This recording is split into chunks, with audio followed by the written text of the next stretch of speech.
Morning, Dr. Welcher. Good morning. We haven't been formally introduced. Your whole name? Robert Alessi, sir. Robert Lessie. Nice to meet you. Nice to meet you.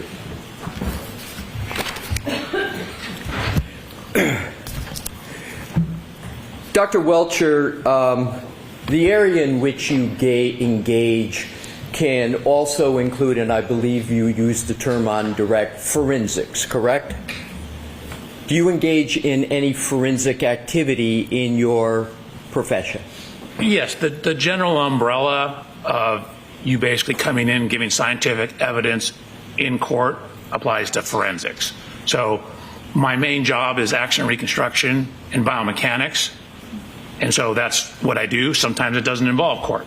When it goes to court, that's generally forensics. Right. So you're here today, that is my question, you're here today at least in part with regard to forensics, correct? Because forensics is the Latin term for it is basically you're going to have some type of court or jury presentation. It's for law, correct?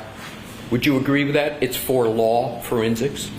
I mean, exactly the way you asked that, no. It's for engineering and it's for biomechanics. It's in the court of law, I think is what you're asking? That's exactly it. Okay, yes, certainly for the court of law, yes. It ends up to a court of law, and in forensics is a common term. Yes, sir. So it relates to, or it's used in, or it's suitable for a court of law, the analysis. You'd agree with that? It's a general principle? Yes. Not a trick question. Okay.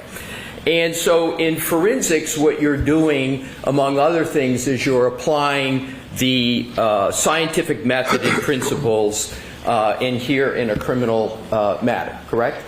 Yeah, you're trying to apply as much as possible. Right. And so the primary goal of forensic science is to uncover the truth and to provide objective evidence that can be presented in court. That is generally correct. Again, there are elements, for example, this analysis that are relying sort of on subjective evidence, like the testimonial, the witness statements. So it's not solely based, but ideally you'd want it as much as possible based on objective data. So you would agree that truth and objective evidence is part of the presentation in terms of information for forensics in a court of law? Certainly objective information. Truth sometimes, again, can be subjective. Oh, so you don't believe truth? You believe sometimes truth applies and sometimes it doesn't? If you know for a fact it is true, but if you take someone's deposition testimony, you have to look at it relative to the evidence, and it's either consistent with the evidence or not.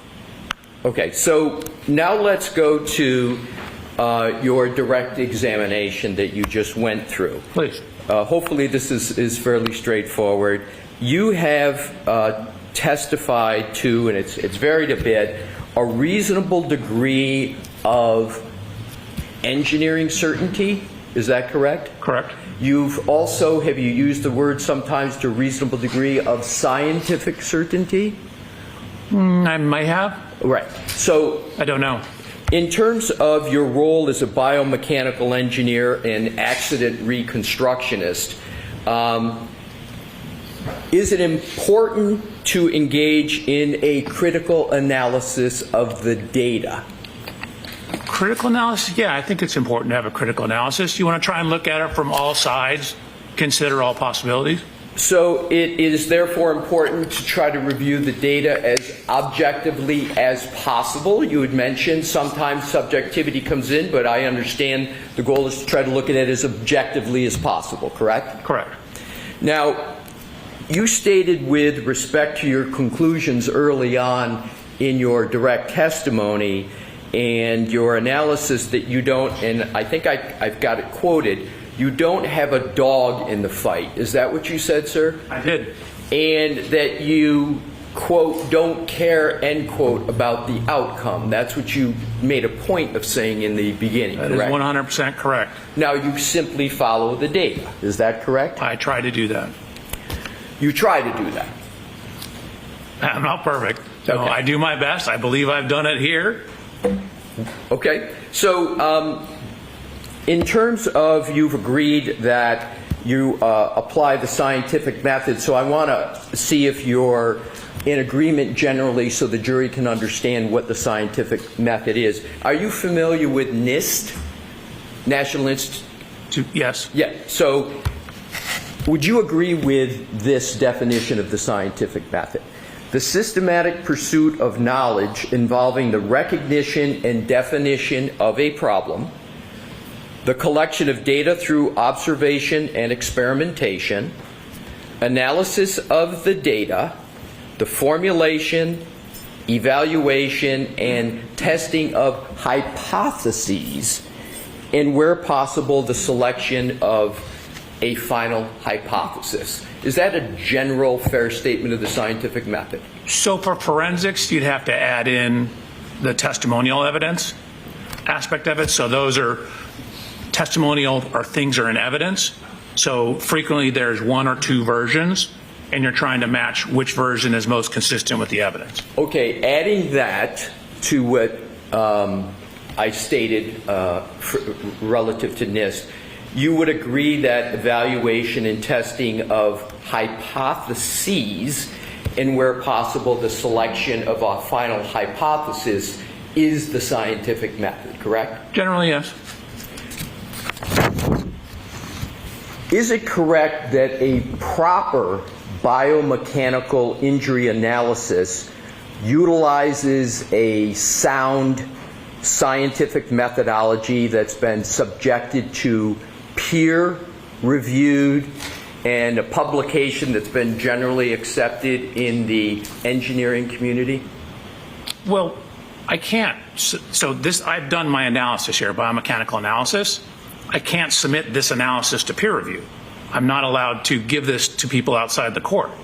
So there would be no way for me to submit my analysis for peer review. So this occurs forensics all the time.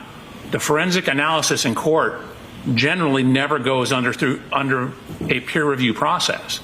The methodologies underneath it, and looking at, like, for example, I think I referenced 25 papers in my report. That goes to the issue of trying to follow the science. 26. So I think you may have misunderstood my question, sir. I was talking about your methodology, your biomechanical injury methodology. The methodology that you use and apply is to be subject to peer review and general acceptance in the engineering community. Is that correct? So I have no way of publishing this analysis. I'm sorry, to to get interrupt peer, you. I need to. Go ahead and answer your question. You're asked peer reviewed, like you said, means I give it to my peers. I send it out to somebody to review for the scientific method. That's what the peer review process is. So I will gladly send this out to peer review with the court's permission, but I haven't and cannot do that. Sir, my question is not your analysis here in this case. Oh. My question regards the methodology that you use here. Is the methodology, you said 26 references, right? My question is simply, is the methodology that you used for your analysis in this matter, is the methodology for a proper biomechanical analysis, should that methodology be generally accepted in the engineering community? I think with the forensic application, yes. Okay, that was my question, just the methodology. Thank you. You're welcome.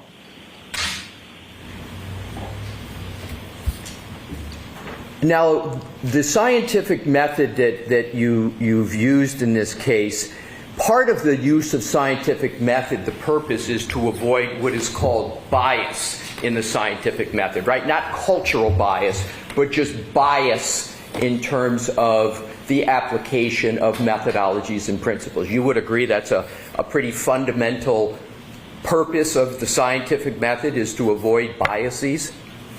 The purpose of the scientific method is to get the most logical and correct answer without bias. Exactly. To do it apply the scientific method without bias being part of the application of the method, correct? That's hopefully what you can do. That's hopefully what you can do. That is the goal, right? That is one of many goals, yes. So Are you familiar with the term confirmation bias? I am. And that relates, confirmation bias is part of a larger term. Are you familiar with cognitive bias? Generally, I'm not a human factors expert, though. Pardon me? I'm not a human factors expert. All right, this is, biases are, don't you agree that cognitive biases are not just for one category? You would agree it applies to medical analyses, it applies to doctors doing studies, engineers doing studies, and other scientists doing studies? So I'm not a cognitive expert. I think I would generally agree with it, but I don't want to step out of my lane. I'm not an expert on cognitive. I can talk to you about confirmational bias, if you like. Let's talk about confirmation bias.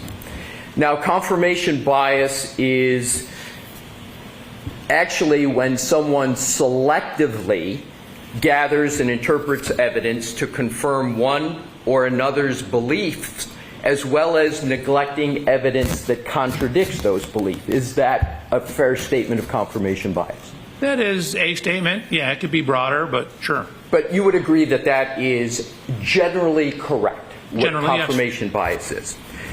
And an example of confirmation bias is not considering alternative hypotheses once an initial hypothesis has been selected, even though data and information might contradict the initial hypothesis. Is that an example of confirmation bias? That could be, yes. And confirmation bias is antithetical. It's against the scientific method. It's to be avoided, correct? You would like to avoid it, yes.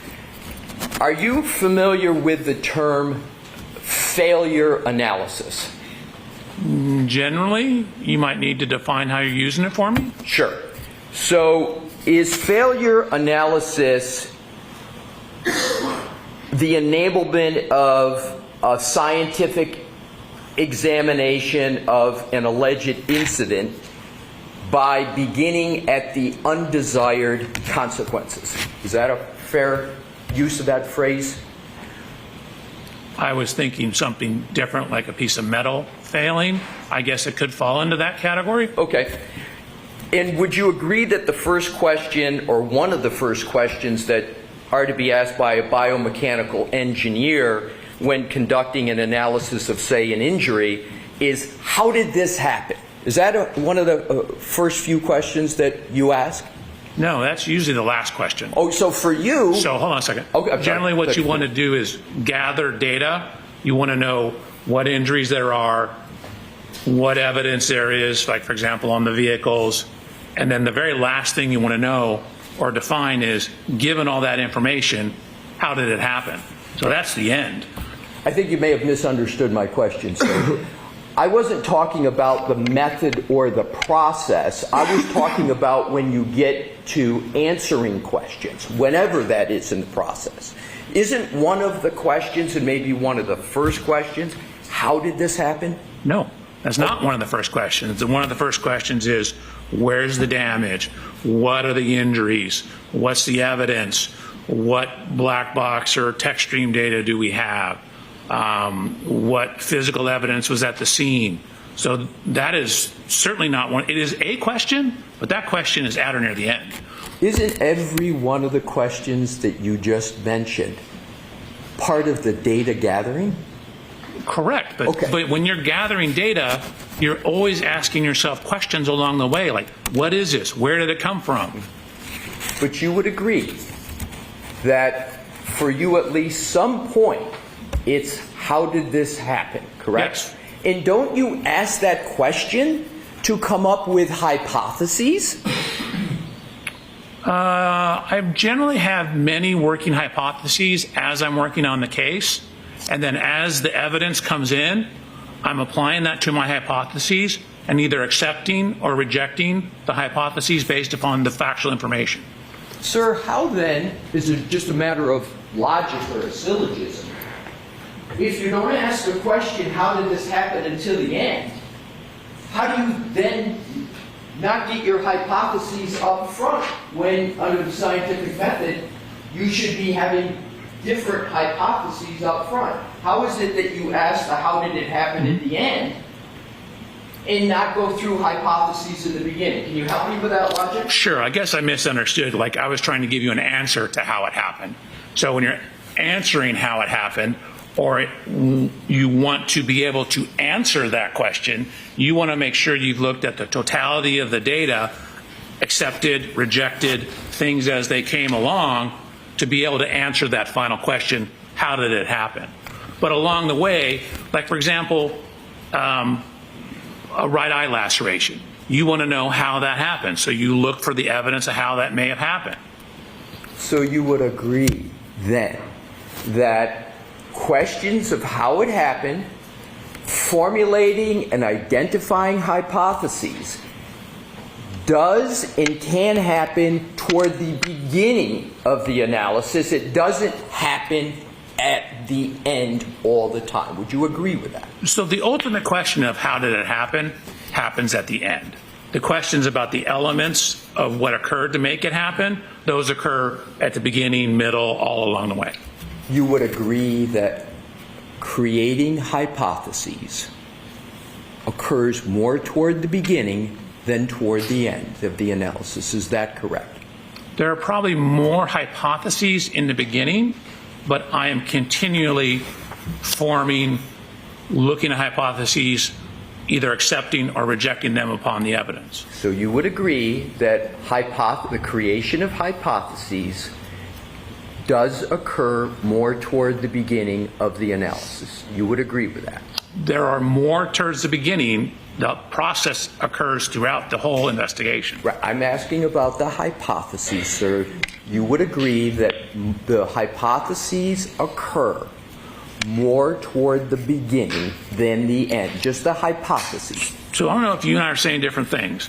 More hypotheses in the beginning because you have more questions in the beginning. You continue to form hypotheses as the data presents itself, so you don't stop the formation of hypotheses. It's just as you get more evidence, you window down the number of questions. Maybe I can, just this last question, and make it clearer for you, sir. You would agree, not analysis, which you added, as I heard it to the last part, just hypotheses. Mm-hmm. You would agree that even though hypotheses can be created and changed perhaps all the way up to the end, mm-hmm. you would agree that it's important in the analysis to create at least some hypotheses, plural, in the beginning, correct? Yes.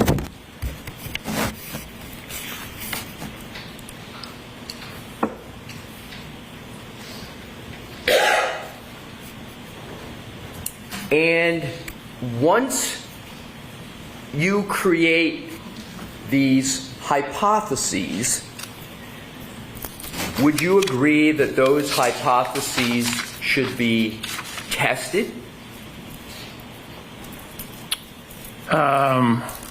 So if you take the word testing to mean testing compared to testimony, compared to physical evidence, yes. And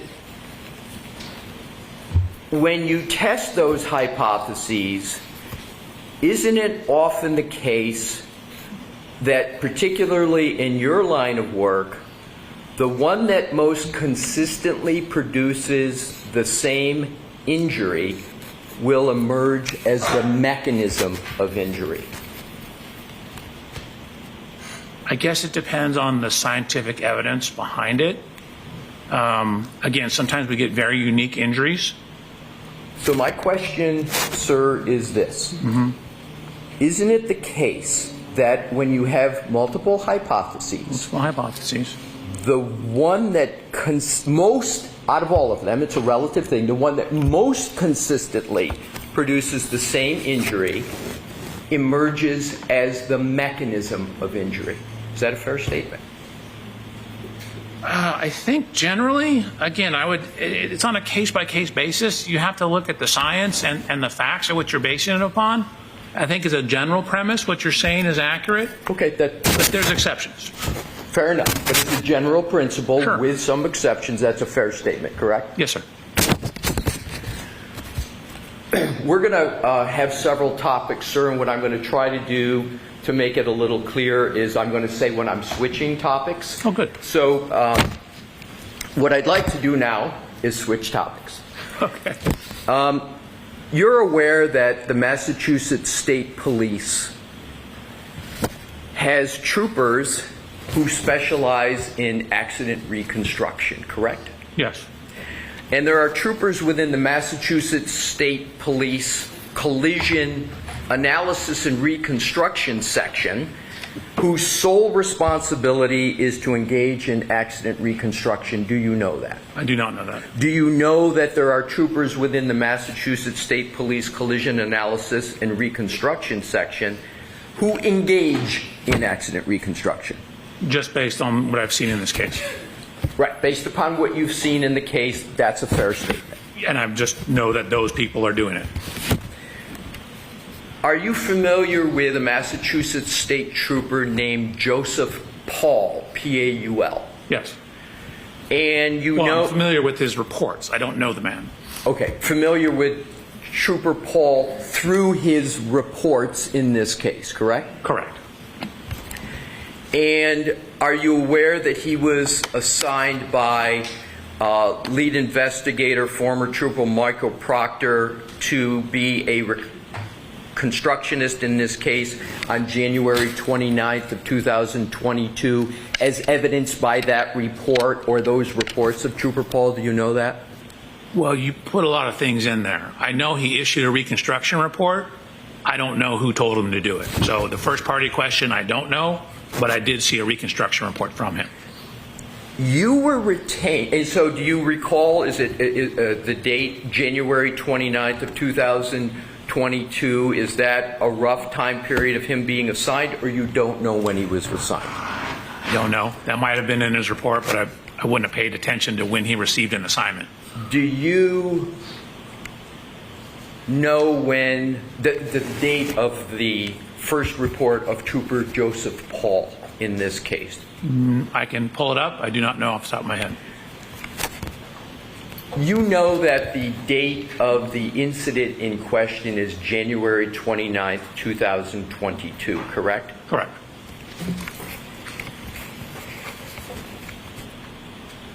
Yet your firm and you were retained for this case by the Commonwealth 2.5 years after the incident in question. You were retained, your firm, on September 23rd, 2024. Is that correct, sir? No, I believe we were retained a couple days before that. A couple days. Okay. Right. So Actually, I might be able to find out if you'd like me to look at the documents. it's not all that important. You would say it's within a week of September 23rd, 2000. It was in September of 2024? I believe it was in September, yes. Right. I would So want to double check. That's 2.5 years from the date of the incident in question, if I did the math right, correct? No, I never thought about it. Yeah, approximately. And as we just discussed, and you stated on your direct examination, you have no dog in this fight, correct? Correct. On November 5th of 2024, your firm Aperture was paid $44,500 by the Norfolk County District Attorney's Office to conduct work that was at least similar to the work of Trooper Paul, correct? I have no idea. I don't get the billing or the statements.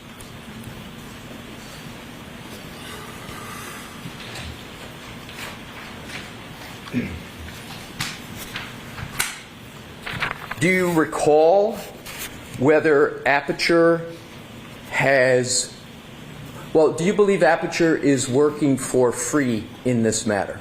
Oh, no, I don't believe that. No, So you we're an would- engineering company. We bill for our time.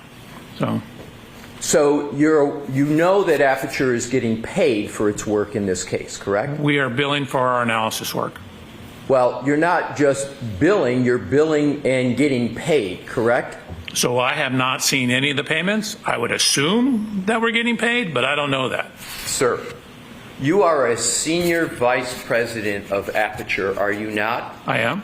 You would know, wouldn't you, if your firm was not getting paid for work since September 23rd of 2024? Wouldn't you? No, probably not.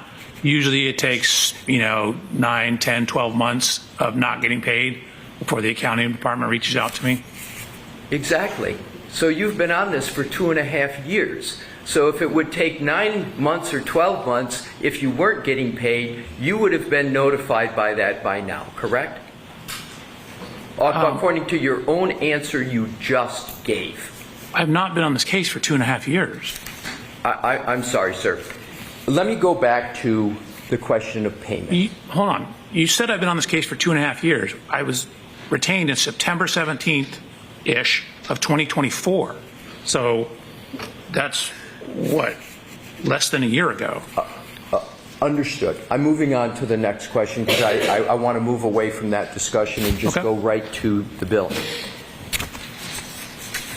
You, as you sit here today, do not have a recollection of whether Aperture has been paid. Is that your testimony? It has nothing to do with recollection. I'm not part of that process. We have an accounting department. I don't have any involvement in that. So is your testimony you have no knowledge about any contractual relationship between Aperture and the Commonwealth? Oh, no. I was sent a contract by the Commonwealth to sign, so I'm aware of the contractual agreement, but the day-to-day or month-to-month invoicing and billing, I'm not involved in that. Okay.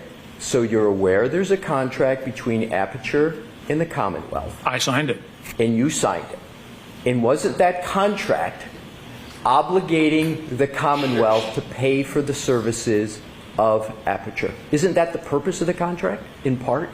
In part, sure. Yeah, it's a legal obligation of the Commonwealth. Your firm does work, and the Commonwealth pays for it, correct? That's the idea. Right. And so you know about that contract because you signed it. Correct.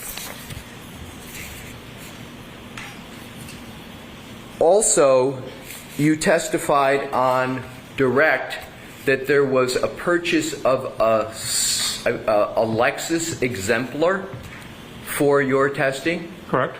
Who pays for that Lexus exemplar? Aperture. And is that then cost passed on to the Commonwealth? No. So you pay for the Lexus, you don't pass that cost on, correct? So what we're doing is we paid for the Lexus, we're keeping it till the trial's over, we're selling it and charging the Commonwealth the difference in the price. Exactly. That was where I was going, sir. But they're only paying the difference. So, and in theory, if we sell it for more in California, then we'll reduce the bill. Okay, I don't want to speculate. I just wanted to see what the obligation was. So the obligation is the difference. Exactly. So the obligation is the difference. Are you aware that on April 5th, 2025, the Norfolk County District Attorney's Office amended your contract? Are you aware of that, sir? I am. And isn't it the case that that amendment authorized the amount of $325,000 to be paid to Aperture? Isn't that what that amendment contract states? I believe that's correct. So the Commonwealth is obligated to pay at least $325,000, and is that correct? That is you're asking me a legal opinion now about a contract. That is my understanding of how contracts work, but I'm certainly not an attorney. And on top of that, are you aware that Aperture has been already paid $44,510 for its work? Are you aware of that? The second time you asked me, no. I'm not aware of anything we've been paid.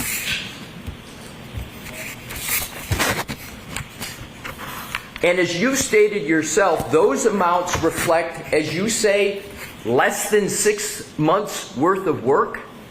That's not what I said.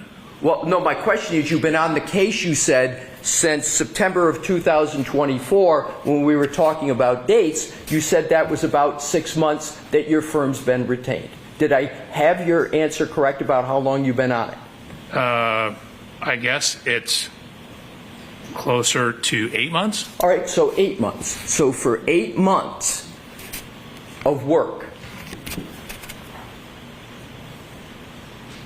About $400,000. Is that correct? So there's 3 offices working on the case. There's the Boston office, there's Mr. Burgess's office, and there's my office in Long Beach. I only know about the billing from my office. But you signed the contract on behalf of all of Aperture, not just your office, correct? That I don't know, but I definitely did sign a contract. Would it refresh your recollection as to who you signed the contract on behalf of, whether it's all of Aperture in all offices, if I showed you the contract? Sure. May I put you on it? Yes.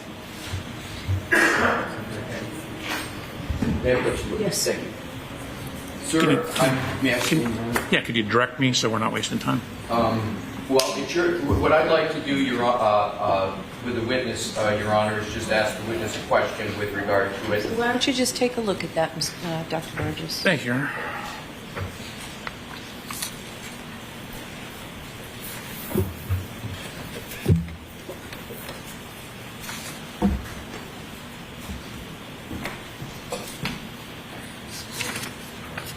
And then, when he's done, Mr. Alessi, you can take it back to the podium. Yes, Your Honor. Thank you.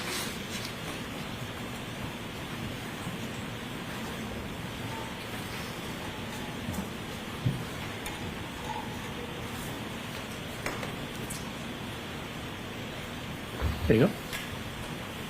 Can I have a few more questions before I do that, Your Honor, for foundation purposes, if I want to do more than refresh? All Or right. would you like me to start with So- refresh? Go ahead and start with refresh. Go back to the podium, please. Sure, yeah. Thank you. Thank you, Your Honor. Dr. Welcher, does that refresh your recollection as to the contract you signed on behalf of Aperture with the Commonwealth? So it lists the legal address as my office. So for my office, yes. So are you saying that therefore, and did you see the amount that was in the contract? Did that refresh your recollection? Oh, no, I didn't even look at that. Do you recall the amount that of obligation that the contract relates to in this document? Do you recall that? You just asked me that earlier, and I'm taking what you said to be true. So I was like $325,000. I have no reason to disbelieve that. And is there also a total, do you recall the total maximum obligation for the contract that's listed in the contract? Do you No. recall it? May I approach, Your Honor? Okay.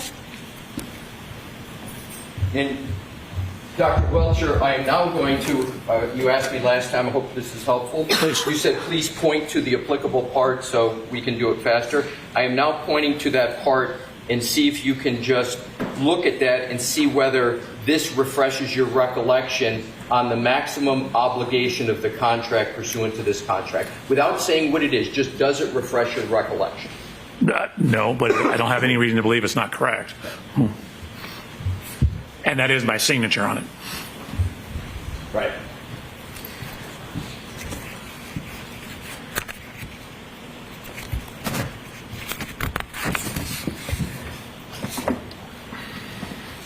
And we got started on this conversation tying it to, well, we got started on this conversation with regard to a statement you made earlier in your direct that you didn't have any dog in the hunt. You recall that statement in the beginning of your direct testimony.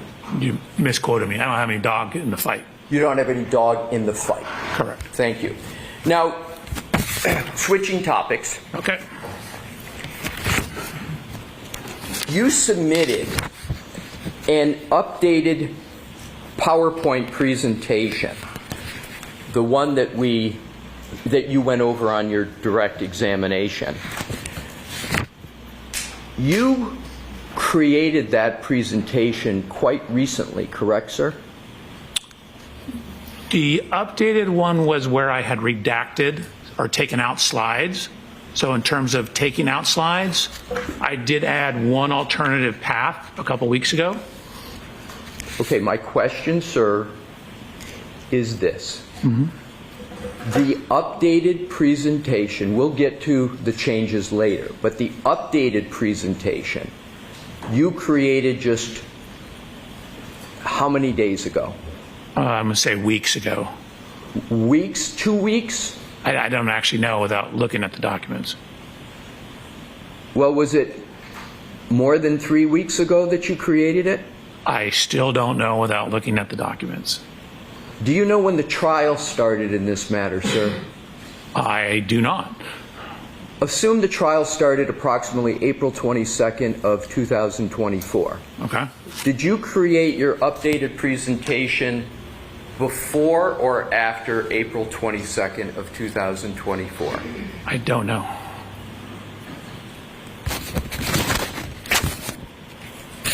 Do you know when... Hold on one second. Dr. Welcher, I'd ask that you not do... Not look at... anything. Okay, I was going to try and answer his question. My apologies. I will shut it down.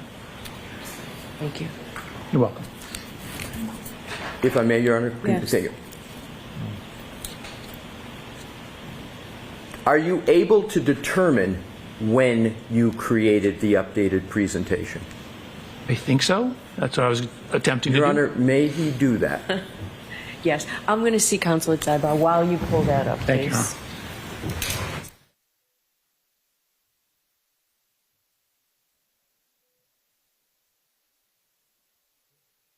All right, so you can answer Mr. Alessi's question. Thank you, Your Honor. Could you give me the question again, please? Yes.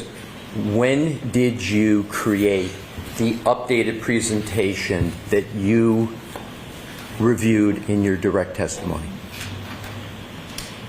So that addition I made was taken out. It wasn't in my direct Sir, testimony. If you can just hear my question, it's this.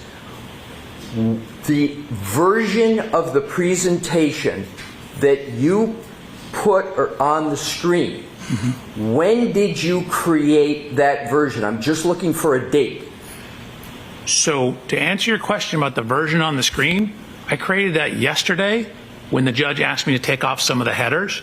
So yesterday. Okay, good. Now, the version before that you created yesterday, when did you create that version? The day before. And then the version before that one, when did you create that? I mean, I save it every day. Understood. So every day. So you've changed the presentation every day since when? No, I don't think I've changed the presentation every day. That's my question. My question is, how many times have you changed it within the last 2 weeks, your presentation? Let me try and cut to the chase here. Sure. That slide was added on May 13th, and then it was taken out before I presented it here. So it was not in my presentation here.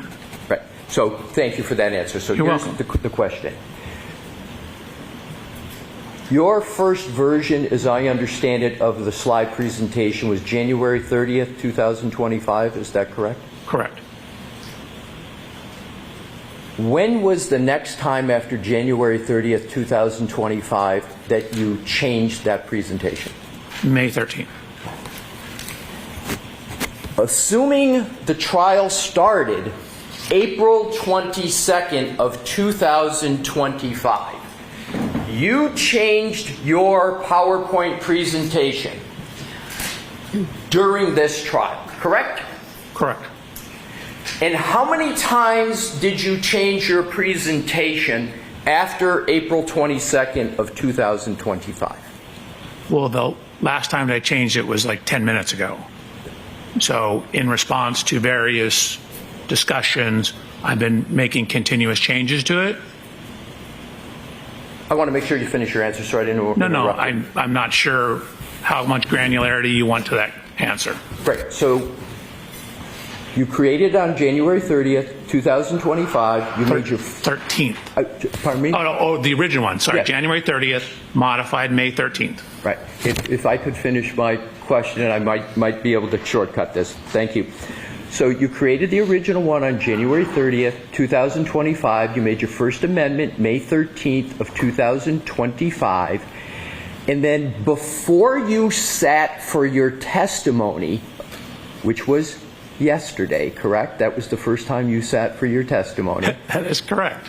I was here yesterday. Days get foggy when we're in a courtroom, but it was yesterday. how many times had you changed your presentation from January 30th, 2025 until when you first walked in the courthouse yesterday? Do you mind if I count? Not at all. So there was the May 13th change.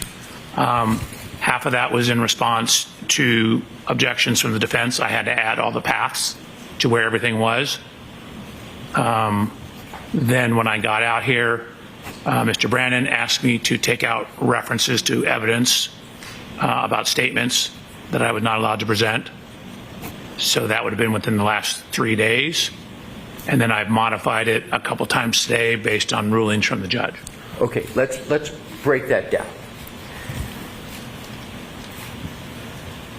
You said half of the changes you made on May 13th related to what? Because I want to know about the other half. Sure, there was two changes. I added the extra path of 138, and then I was told that the defense was having problems with my PowerPoint, so I had to go in and add the paths to every single slide about where the evidence came from, because they were saying I didn't provide everything, and I had provided everything. All right. So that was the second half. Got it. I want to go to the first half, sir. Sure. And I'm going to try to shortcut this. Please. And if I'm not clear, you just let me know. I want to talk about the first half. You called it, I didn't hear it. It was like, did you say path? Path. P-A-T-H? Correct. The path Miss Reed was driving. Right. What you made the change for May 13th, that first half, that wasn't something that was triggered by the defense. That was something irrespective of the defense, correct? It was based upon her statements. Is she part of the defense? All right, so that's what I wanted to get to. You changed the first half based upon statements you allege that Ms. Reed made. Is that correct? It's because I changed one slide. There was 130 slides originally, or something like that. So half of the changes on that day, which was one slide, I added one line to the bottom of the previous slide. Did you consider that change significant? No. Well, then why did you make it in the middle of trial if it wasn't significant? Why didn't you just leave it off and then discuss it in terms of testimony? So, A, it ultimately was left off. B, because it was insignificant and I didn't need to have it. So the way it got presented was exactly the way it was before May 13th. So it didn't change anything. But it was significant enough for you to make a change to your presentation, correct? So my goal is to be as accurate as possible. So when I saw the path that I gave, the way she could drive, I gave the possible paths. That was one of the possible paths that hadn't originally been included. So in striving to be as accurate as possible, including as much information as I could, I wanted to make sure I included that. So you were striving. The clip that you used to make the change, you say you made the change based upon a clip you observed with regard to Ms. Reed. Is that correct? I believe that, yes, that is correct. Do you know that clip has been in existence for months? I don't believe I got it until April. So a clip that has been, assume the clip's been in existence for months. You just got the clip. Dr. Welcher, I have to ask you Oh, I'm not to sorry. refer to that. I'm trying to be helpful. Close your computer. Let me close it. Sorry. I was trying to answer his question. So I'm going to ask you to close the top. Yeah, that's probably a good idea. Just flat down. Thank you. Thank you, Your Honor.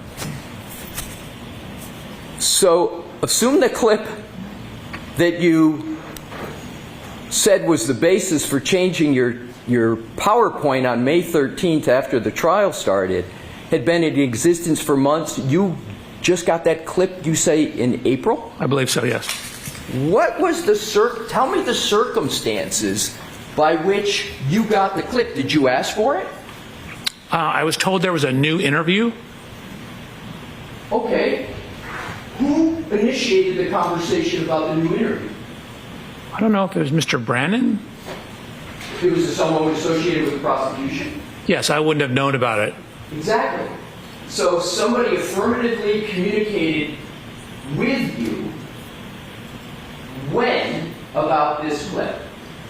I need to look, but I remember it being about mid-April, Mid-April. if I'm thinking of the correct clip. What were you asked to do, if anything, with regard to that clip? When I got the clip, I wasn't asked to do anything. What did you do with the clip once you got it? So they then indicated there was this suggestion of an alternative route. So then I looked at the alternative route description and added the alternative route. So it was suggested to you by the prosecution that you look at the clip and they pointed out that there was an alternative route they wanted you to look at?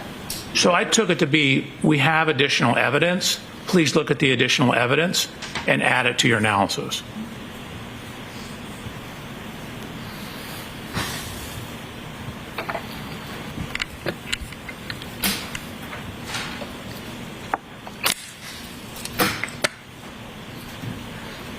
On the topic of additional analysis by Aperture,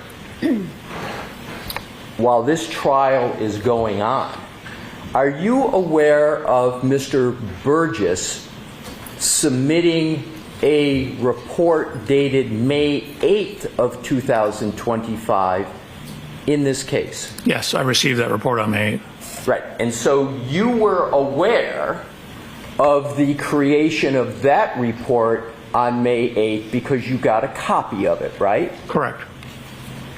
Were you aware that Mr. Burgess was intending to submit that May 8th report to the Commonwealth? Yes, we had had a discussion before that he had found new information that changed the timing. Oh, he had found new information. What is your basis for saying he found new information as opposed to the information always existed, it's just it was pointed out to him that that should be looked at? What's the basis of your understanding that he found new information? Objection to the question. I'm going to allow the question, but you have to ask it differently, Mr. I will, Your Wilson. Honor. Thank you. What is the basis for the statement you made that Mr. Burgess found new information? I guess it was his meeting in our discussions. He indicated that he had found new information. Did you ask him, what do you mean by new? No, I took it at what he said. So, do you, as you sit here today, have any basis to say that that information is new as opposed to it's always been in existence? Yes, What is that? what he told me. Oh, so you relied upon the representation of Mr. Burgess. You didn't have any independent document to determine whether, in fact, it was new. I don't quite frankly care whether it's new or not. I just care what's in the data. Whether it's new, old, I don't care. It's not relevant to what I'm doing. I don't say this is new data, this is old data. I just care what the data is. Sir, has Aperture ever submitted a report, a changed report in the middle of a trial to your knowledge? I have no idea. Do you know whether Aperture has ever submitted an amended report in the middle of a trial? You said you testified in federal and state courts. Can you recall one instance where Aperture has submitted an amended report in the middle of a trial? So Aperture is like 290 people. I can only speak for myself. I have certainly done amended analysis. Only certain courts and certain legal systems require reports. But for example, rebuttal, analyzing testimony that comes up in court, getting trial transcripts. I very frequently have come up with new analysis during the trial. Sir, my question is, as you sit here now, can you state one court case where you or Aperture has submitted an amended report in the middle of a trial? I cannot speak for Aperture. I can only speak for myself. Can you answer? Oh, speak for yourself, sir. Can you then, for yourself, recall any instance where you submitted an amended report in the middle of a trial? Amended reports? No. Amended analysis? Yes. Thank you.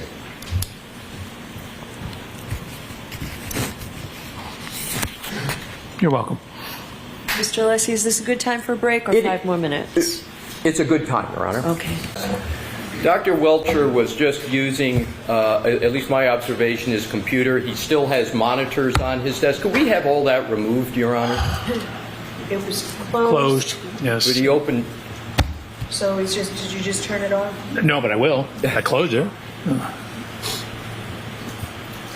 You want the computer all the way off, or just everything? Is he going to need to turn his computer back on? I do not see a need for the computer to be turned on. Do we have the ability to put the presentation and documents from our So I'm going to see counsel at sidebar, Sure. please.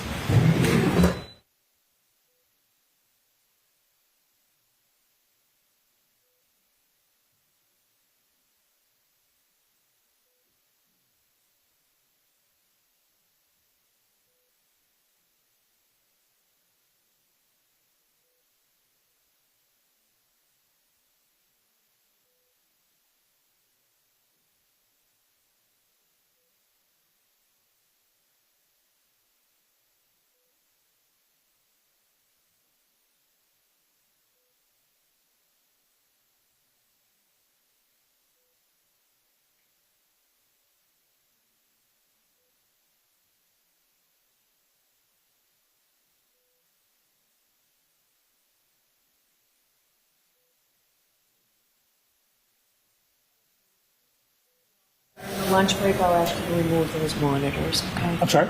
During the lunch break, I know it takes you a while to set up in the Yeah. morning. I'm going to ask you to take all that down during the lunch break, Thank you. okay? Thank you.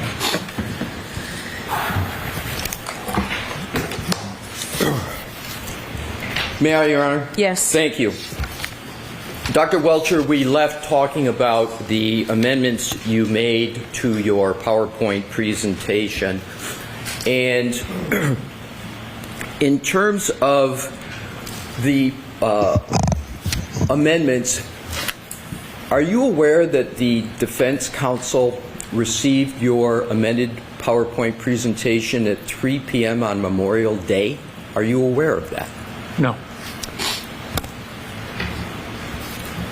And you began testifying the day after yesterday, correct, sir?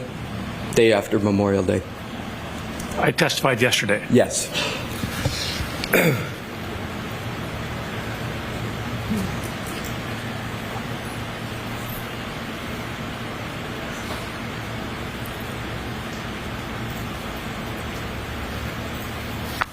Are you aware of any activity in this trial of any kind before you testified yesterday?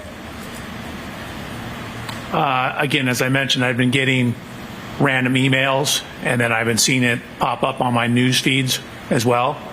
But once I was aware of the reclusion, I made sure to not review any of that.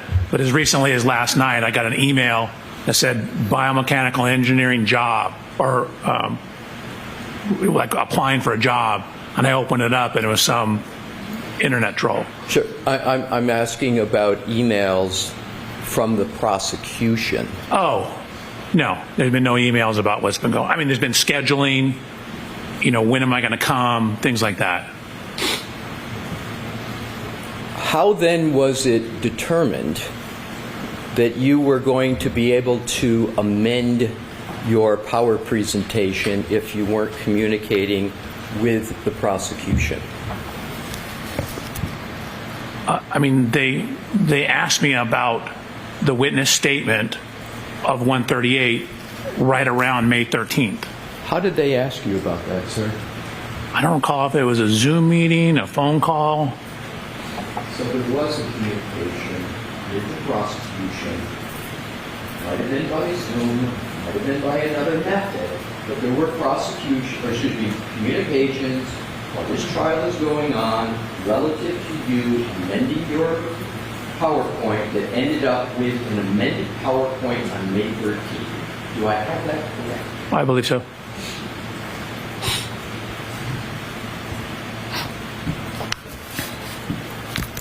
I'm going to switch topics. Okay. One of the goals of Aperture's analysis and reconstruction was to determine the location and timing of certain text stream events, correct? Correct. EDR data... I'm sorry, my role. Your role, yes.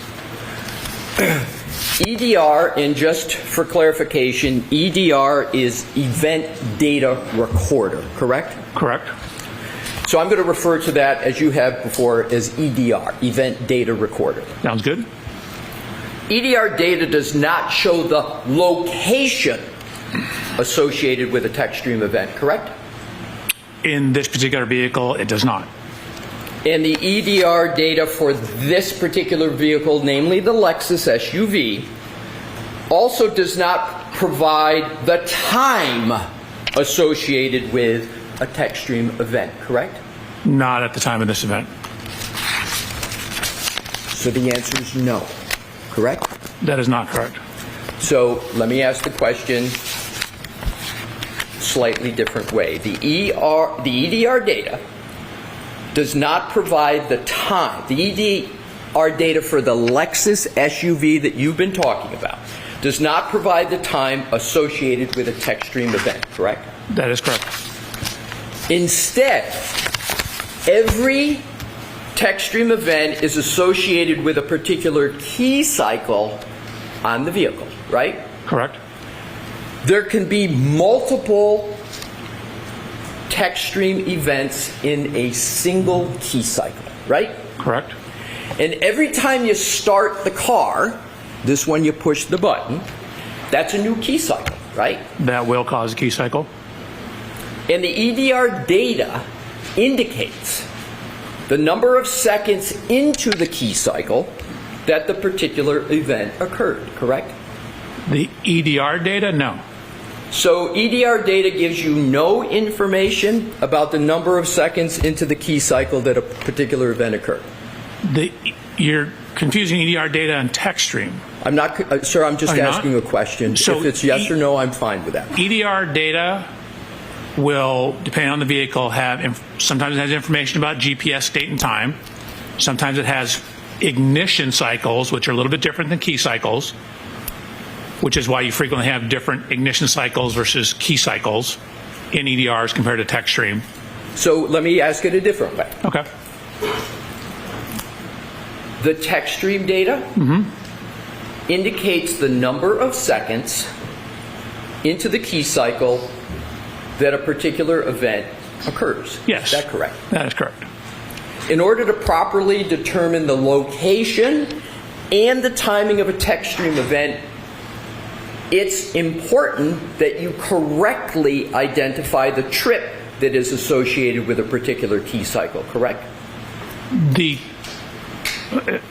I think I'm going to say yes, that text stream tells you the trip. I'm just asking if it's important that you correctly identify the trip associated with a particular key cycle. And do so by determining, in order to properly determine the location and timing of a text stream event. So the text stream tells you the trigger event and it tells you the key cycle. So I'm not determining that, I'm reading that from the text stream data. Okay. So in order to properly read, to use your verb, the location and timing of a text stream event, it's important that you correctly identify the trip that is associated with a particular key cycle. Is that a fair statement? I think that's a fair statement. If you associate the wrong trip with the wrong key cycle, then your estimate of when the text stream event occurred will be wrong, correct? It can. I mean, you need to take the totality of the evidence in the text stream with the mileage, the overall timing into account. So are you saying, sir, that if you have the wrong trip with the wrong key cycle, you can get the correct text stream event? No, not necessarily. Again, you have to take the totality of the data. My question is with regard to if you have the wrong trip with the wrong key cycle then your estimate of when the text stream event occurred will also be wrong. Isn't that just a matter of logic, sir? So, again, the text stream event tells you the trip and it tells you the time. If you're saying I'm, say, associating that with the wrong infotainment information or vice versa, then that would be wrong. But the text stream data tells you how much time is associated with each trip. There's no difference there. If you associate the wrong trip with the wrong key cycle, then your estimate of where the text stream event occurred will be wrong. Is that correct? You can't associate the wrong event with the wrong key cycle because it keys in the key cycle with the event.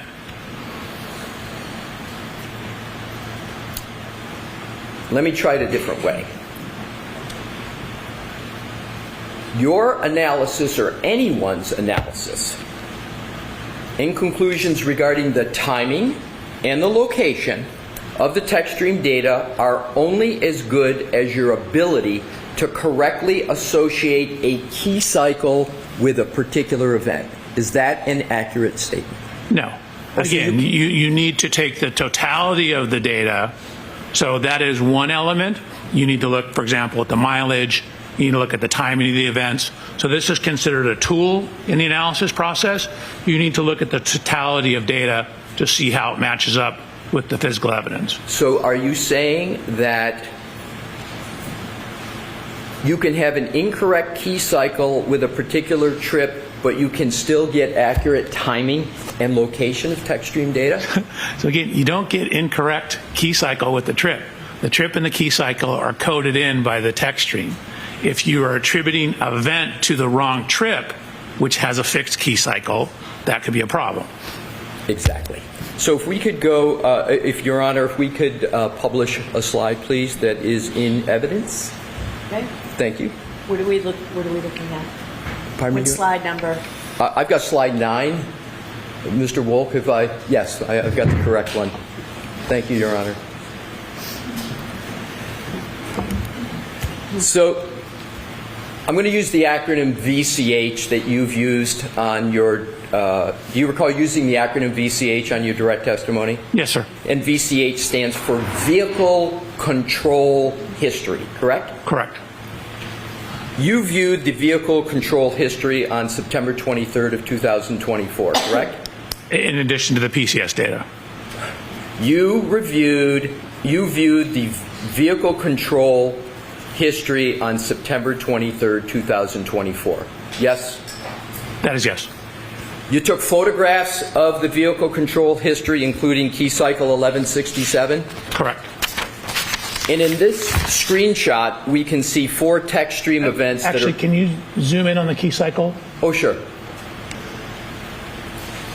Because I think when I got to, no, scroll. So when I got to it, you can see it was at key cycle 1264. The blue highlight was the last file that was written on key cycle 1167. Right. So to answer your question, I got it at 1264.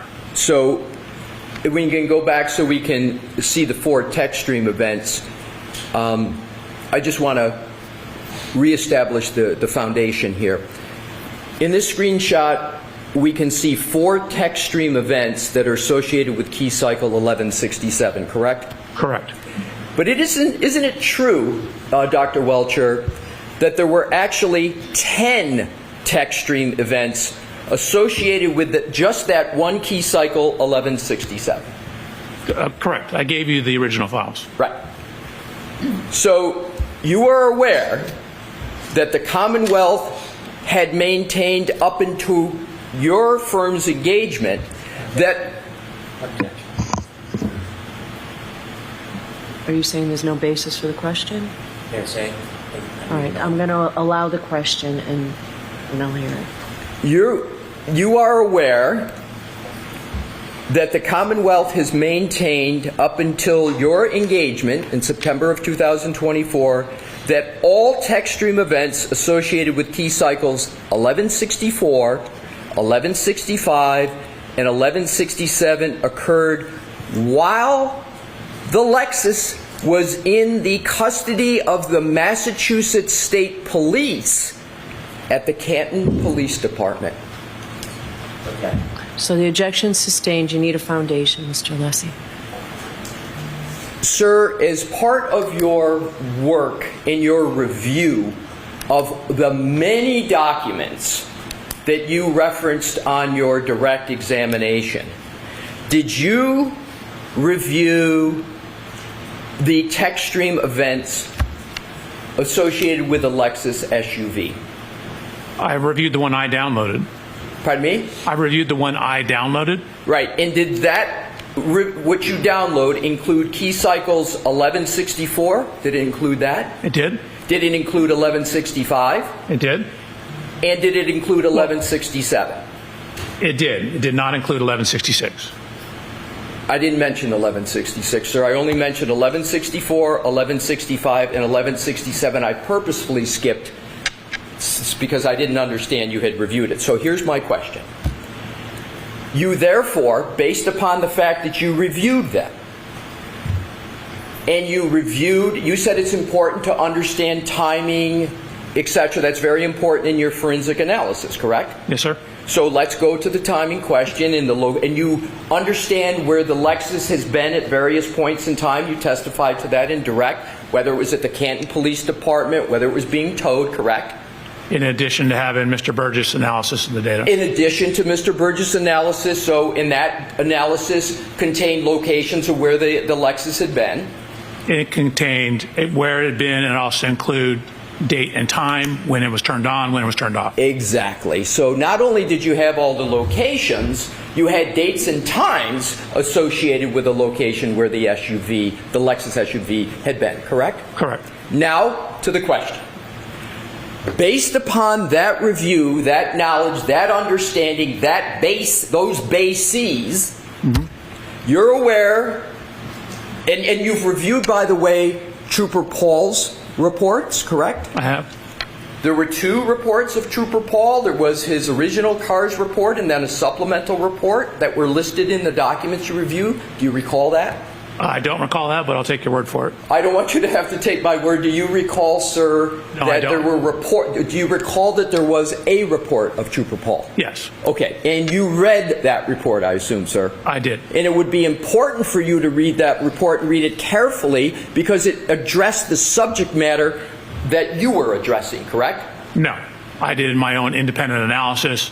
As a matter of fact, it'd probably be more important that I don't do that to avoid confirmational bias. But you did read Trooper Paul's report, Of correct? course. So, you therefore are aware that the Commonwealth has maintained up into your engagement. Yeah. I'm going to see a tie bar on this.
May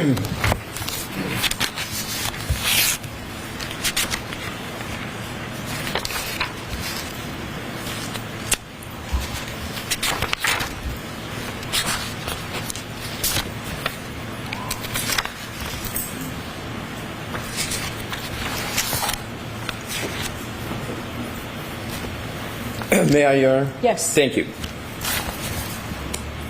Are you aware that over the course of the Commonwealth's and your investigation into this case, that the theorized time of the alleged contact of the SUV...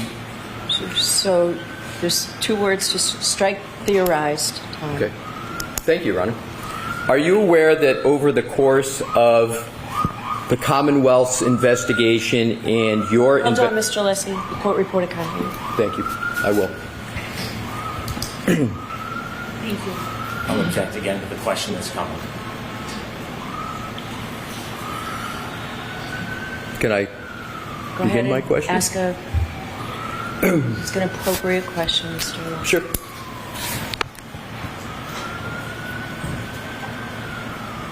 Do you have knowledge whether there is one time or more than one time for the Commonwealth's position, as you know it from reading documents that you said you've reviewed, that there are different times alleged for the incident to have occurred at 34 Fairview? Objection. Sustained. You can ask the question, remove part of it. I'm sorry, Your Honor? You have to remove part of that sentence. Okay, understood, Your Honor. Do you know whether there is more than one time that has been proposed by the Commonwealth for the impact alleged to have occurred at 34 Fairview? Objection. Sustained. I'm going to ask for an instruction. I'm not giving the instruction now. Dr. Welcher,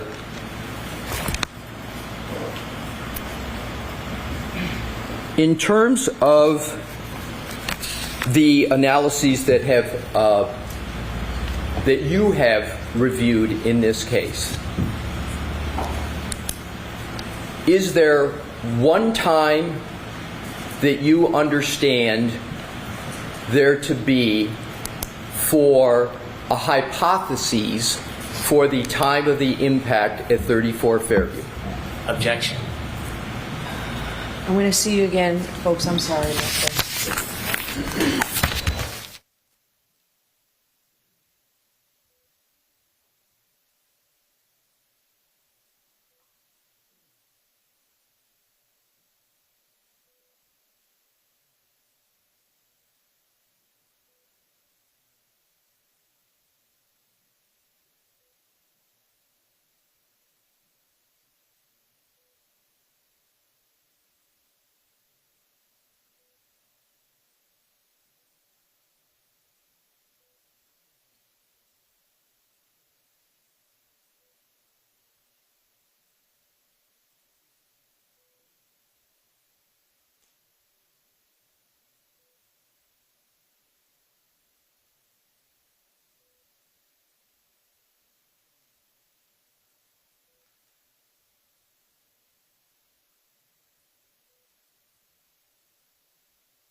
Excuse me.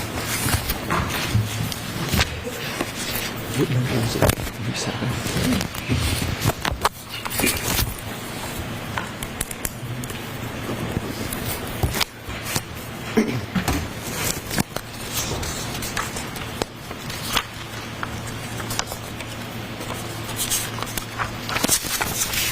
May I, Your Honor? Yes. Thank you. I'm going to move to, for the moment, we'll come back to the other topic a little bit later. As we discussed earlier, you've got on various documents, you're a biomechanical engineer, but I've also heard you make reference to biomedical. Can you just tell me what you consider yourself, sir? Is Sure. is biomechanical engineer something you consider yourself to be? Sure. My degrees are in biomedical engineering. The discipline within biomedical engineering that I practice is biomechanics. Right. And so is it accurate to say that you are a biomechanical engineer? Yes. And you say that much in your report, correct? And the CV and resume I gave you. Right. Now, in your report, and Your Honor, I have no issue if he refers to the Thank page you. of his report. Do you have a paper copy, or do you need your? I do. If you, sir, could turn to page 9 of your report. Okay. And on page 9, you state, as a biomechanical engineer, I have no opinion on any aspect of, and I think you're referring to Mr. O'Keefe's, medical treatment or medical diagnoses. I have conducted an accident reconstruction and biomechanical engineering analysis of this matter. Did I read that correctly? You did? In that statement, I assume, given you wrote it, is a fair representation of your professional role in this case? Yes. And you go on to add on page 9, my biomechanical engineering analysis is determining the effects of physical forces on the human anatomy. Did I read that correct? You did? And on your direct examination, is it correct that you stated as a civil engineer, you made an analogy, you assessed the cables and beams of a bridge as you would assess the cables and beams of a bridge, you assess the human anatomy. You made that analogy, correct? The analogy that bones are my bridge elements, cables are muscles and ligaments. Right. And you stated that it's the job of a biomechanical engineer to quantify the force acting upon a person to determine the cause of their injuries, correct? That is part of what we do. It's part of, but it is therefore something that a biomechanical engineer does, correct? If given sufficient data, yes. So, you know do you know what a force calculation is, sir, when I refer to that term? I believe so. What do you believe it to be? Well, force is usually a physical measurement, but you can also use Newton's second law, which is force equals mass times acceleration. That's exactly what I wanted to get to. Newton's second law has been sometimes referred to as the second law of motion. And in the second law is force equals mass times acceleration, correct? Correct. And just sort of like simple algebra, sometimes you have one or more of those, but I'm focusing on when you're trying to determine, sir, you're pulling something out. Calculator. I thought you were going to ask me numbers, do calculations. All right. We're going to do that. We need to do it with the court's permission. Sorry. So if you feel you need to do that, just let me know. You can just leave it right All here. right. So I just want to get the principles down first. So Newton's second law, force equals mass times acceleration, and force is oftentimes what you're trying to calculate in a force calculation, correct? Calculate or measure, yes. Yeah. And Newton's first law is the law of generally inertia. An object at rest tends to stay at rest. Object in motion tends to stay in motion. We're not talking about that in force. We're talking about Newton's just second law, correct? You asked me two questions. Newton's first law is generally, as you said, it could be at rest or at constant velocity, but yes. Okay.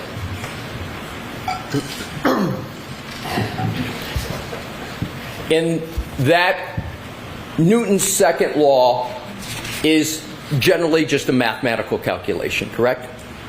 Yes. So what I'd like to do is to turn to page 11 of your report.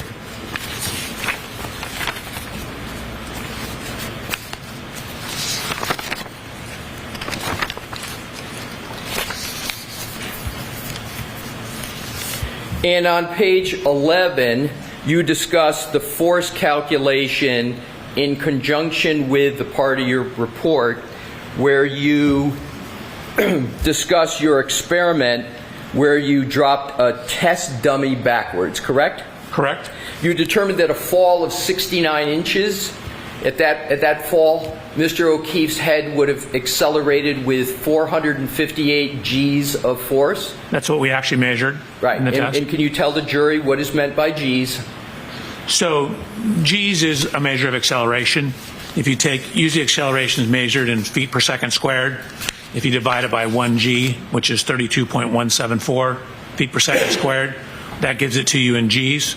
People often heard about fighter pilots losing consciousness at 6 or 7 G's, basically because your blood's getting sucked away from your head, not because you're being impacted. But G-forces, or G's as they're more properly called, is a measure of the acceleration. It's just whatever the acceleration is divided by what we all feel when we're standing here, which is 1 G of gravity. And you estimated Mr. O'Keefe's head weight of approximately 15.7 pounds. You used a percentage. Is 15.7 about right for the mass of, Yes. of the head? So if we apply Newton's second law, we keep F force open as the unknown. We take and apply the mass, which is 15.7, multiply it by the acceleration. You end up with a force acting upon Mr. O'Keefe's head of 7,200 pounds. Do I have that right? That's right out of your report. So that math is all correct. Falling backwards onto a hard surface from his standing height will give you approximately 7,200 pounds of force. And that 7,200 pounds is the previous unknown F in the Newton's second law equation, correct? Correct. So now we have an answer for F, 7,200 pounds. Now you then go on to note that the applicable scientific literature states that a fracture to the occipital bone, and just to review, the occipital bone is the back of the head right here, right? Correct.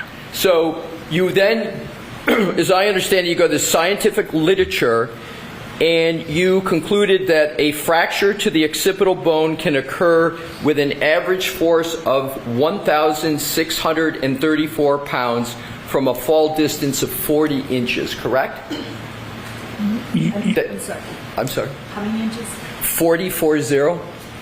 That's in your report? Well, you mixed two things together. There was stuff that reported force data. You had those numbers correct. A range of between 1,150 and 2,150, a mean of 1,634 pounds, and then it says, and a drop distance as low as 40 inches. Right. And is the number 634 pounds a proper number for an average force?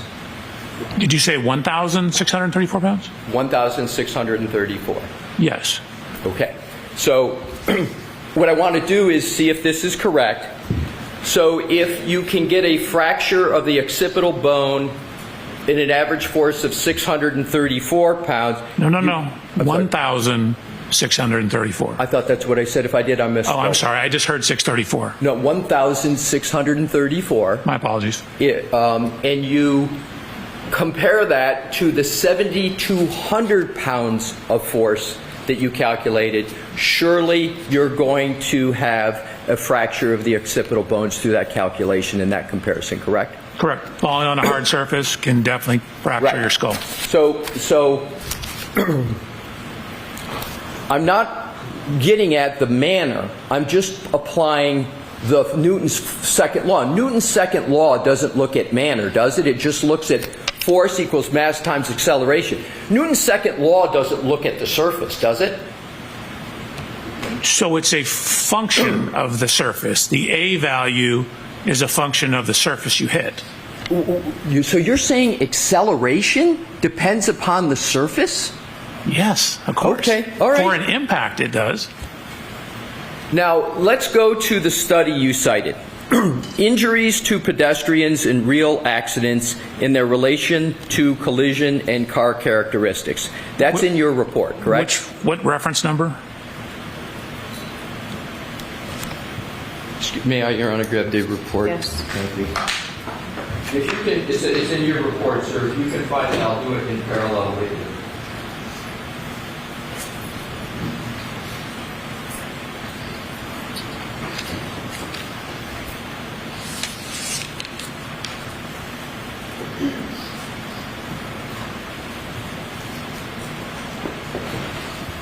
Is it number 25? That's the one I think it is. I just want to check your report. Would you like me to actually pull up the paper? No, Okay. just want to get to the...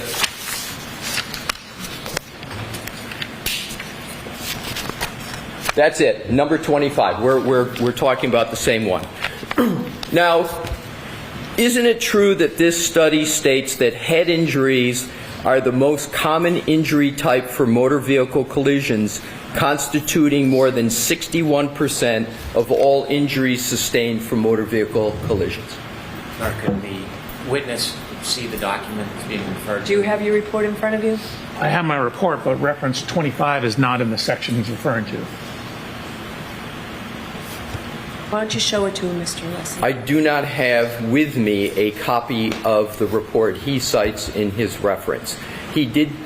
Can I ask another question? Your Honor? Yes. Thank you.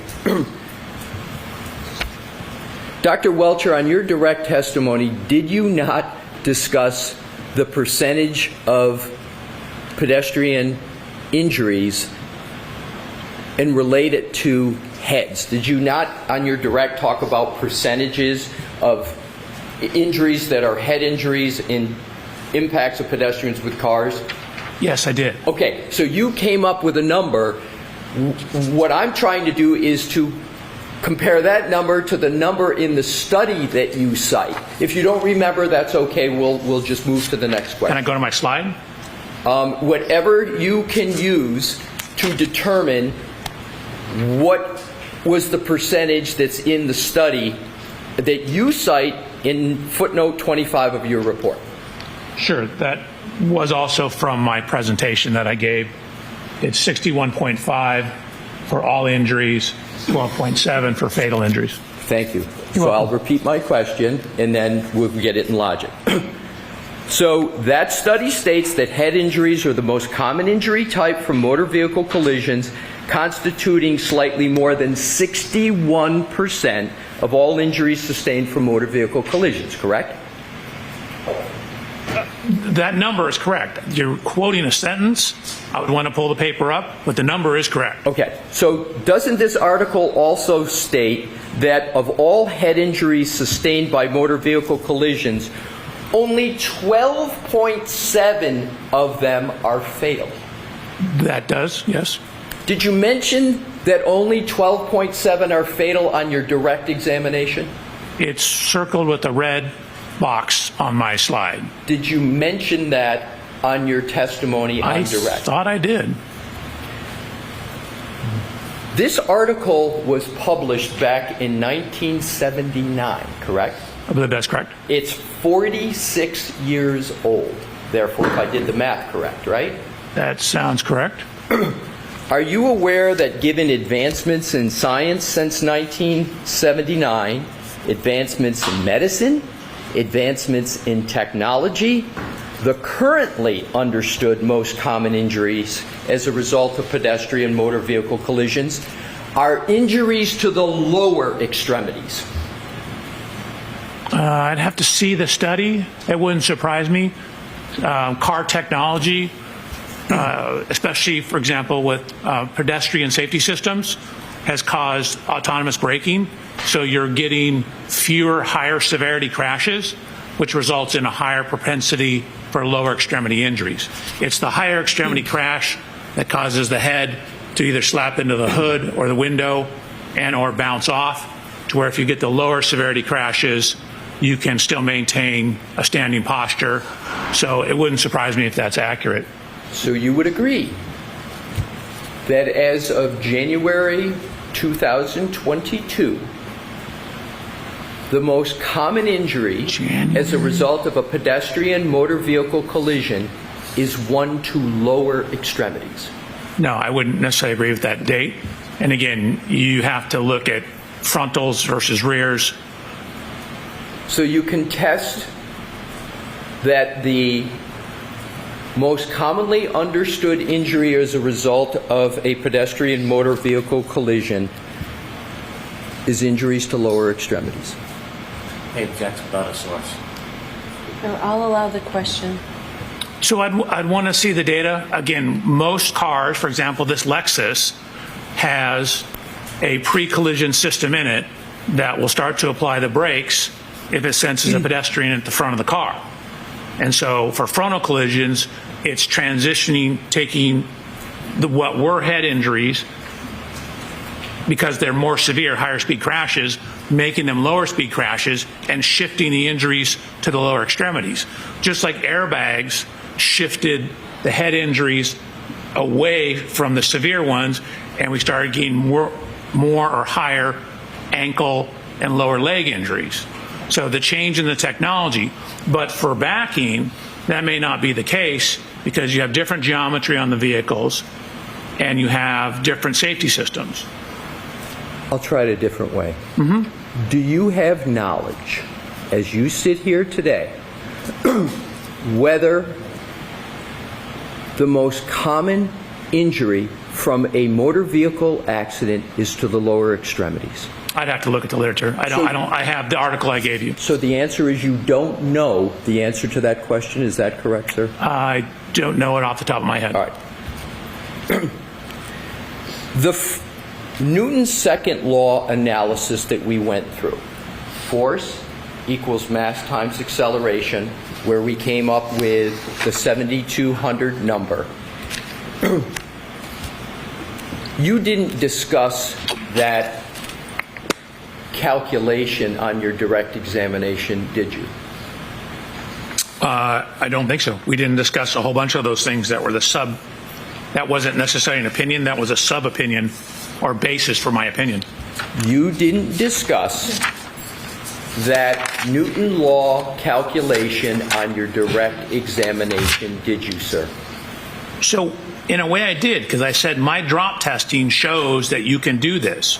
So I didn't quote that number, but we are going through the specific numbers now. But I absolutely did say, as a matter of fact, I showed a video of my drop testing and talked about how falling onto a rigid surface, a hard surface, can cause a skull fracture. Did you discuss on your direct examination applying 15.7 of the head weight to 458 G's and come up with a number of 7,200? Did you do that on your direct examination? Those specific numbers, no. Thank the general you. concept of the drop testing and what it showed, yes.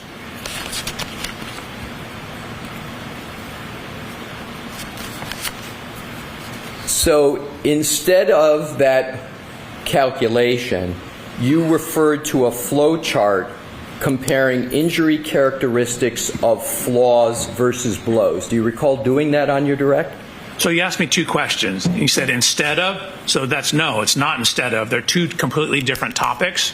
So no, I didn't do that instead of. Okay. I looked at a force analysis, then I looked at 3 peer-reviewed publications that were attempting to differentiate whether an injury is associated with a fall or a blow, an assault, and they came up with a metric for doing that. Those things are completely separate. Let's ask it this way. Did you, on your slide presentation that you presented to this jury, did you put the inputs into F equals M times A in your slide presentation with the numbers we talked about of 15.7 for the M and 458 for the G to come up with 7,200. Was that anywhere on your slide presentation? So the slide presentation showed the 458 Gs. The rest of it was not on there. Thank you. You're welcome. You also indicated that the laceration above Mr. O'Keefe's right eye is consistent with the shape and height of the fin on the top of the Lexus SUV. Do you recall that? Correct. It's actually properly called a spoiler. And so you would call it a spoiler instead of a fin? Correct. Fair enough. We'll call it a spoiler. You visited the scene at 34 Fairview, correct? I did. You stated that you like to visit the scene while you're working as an accident reconstructionist so you can get a better understanding of the data? I would use the word like, but we want to go to the scene to see the scene. When you visited 34 Fairview, did you go into the garage at 34 Fairview? No. I actually didn't set foot on the property. You didn't set foot on the property? No, I stayed in the street. It's my understanding there were new owners. Did you consider the scene limited to the road? So the access I had was to the road. The laser scanners and the photographs will extend further, but I didn't have access to the interior of the house. Oh, so you didn't access the entire scene, correct? In my opinion, I did access the entire scene. I didn't physically step 7 feet onto the grass to the point of rest, but I stood and photographed where that was. I didn't want to trespass.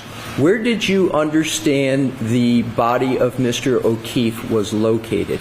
I know it was 7 feet in from the grass. I've seen cruiser cameras showing people around a body. It's slightly north and slightly south and a little bit west of the flagpole. But you didn't access that part of the scene that you just described, correct? I absolutely did. I took photographs of it. I didn't trespass and stand at that exact location, but I stood right there. We scanned the whole thing. The scanner uses a laser beam that goes out, 150, 200, 300 feet. So we scanned all that stuff. Did your scan topography? Yes. Then you know that there is a berm raised above street level, correct? If you did the scan. Correct. Do you know the height of that berm? I believe it's 4 inches. Nowhere in your report, when you're comparing the height of Mr. O'Keefe to the spoiler, do you account for that 4 inches of the berm, do you? So yes and no. As I indicated, we don't know exactly where the point of impact is, whether he was completely in the road or up on the berm. But for example, where the tire spins on the Lexus, that could be where she's driving up on the curb. And so then that tire will be at the height of the curb. So if he's standing on the higher part and the right rear tire of the Lexus goes up there and spins, then that would be at the same height. We don't know the exact point of impact. So I don't know whether he was on the road or in the street. Excuse me, on the street or on the side of the road. Exactly, but when you did your depiction on your slide, and you remember you had the ruler and you measured the height, you did all Absolutely. that? Yep. Where was it? It was you? Was it you in that slide? It was. Where were your feet? On the ground. Not on the berm, correct? Correct. Okay, so you chose a measurement, which was the ground, to the top toward the spoiler, and you took a measurement. And you said that approximates the height of Mr. O'Keefe, correct? Of the laceration of Mr. O'Keefe. Exactly, because what you were doing was you were trying to determine and present testimony on whether or not that laceration could be caused by the spoiler, and to do so you had to take measurements, correct? Correct. So, you chose to place Mr. O'Keefe in your simulation on the ground. You didn't choose to put him on a berm that would be 4 inches higher, did you? Nor did I put the Lexus 4 inches higher. I didn't do Correct. either one of those. So, The point is, it's certainly possible that if there's 4 to 5 more inches, that would take that eye out of the ability to be hit by the spoiler. Isn't that correct? No, because if it's 4 to 5 inches higher and he leans his head down or reacts to it, again, we don't know the exact position of his head. Did you, in your slide yesterday, describe the possibility that his head could be down? As I understand it, you're positioned in that photo just like this. You're not positioned like that in any photo you presented to the jury, were you? I'm trying to make it clear. We don't know his exact body position at the point of impact, nor do we know the exact position on the ground. So, which is part of the reason why I haven't tried to exactly simulate this, because we don't have enough parameters to do that. So I don't have that information. I'm showing the geometry relative to someone of Mr. O'Keefe's height. So you don't have the information to do that properly, so therefore you can't conclude that he had a laceration to the eye from the spoiler by your own answer that you just gave, correct? So it was done properly. We don't have absolute information to say where exactly he was. I'm pointing out that the physical evidence, the height, matches the height of the laceration. That is one data point of many data points. So you would have to at least concede that the level of his eye could be non-contacting that fin or spoiler, because you don't have information as you just described. Sure, it could be from contacting the ground. Pardon me? It could be from contacting the ground. It could be from other things. But you don't have the information necessary to conclude with any certainty that Mr. O'Keefe at the time of impact had a level of his head in an upright such that it hit that spoiler. You don't have that information, correct? We don't have that level of certainty. We have that the height and geometry matches. And you didn't take into consideration the berm, and you didn't mention the berm at all when you were discussing this measurement with the jury yesterday, correct? That is not correct. You asked me 2 questions. I absolutely considered the berm. And the second question when I presented it to the jury, I mentioned the berm when we showed the picture of the shoe in the snow, but that was it. That's my question. I'll ask it a different way. When we were talking not about finding a shoe in the snow, and you mentioned a berm, I'm talking about when you did the measurement of whether or not the laceration could be caused by the spoiler.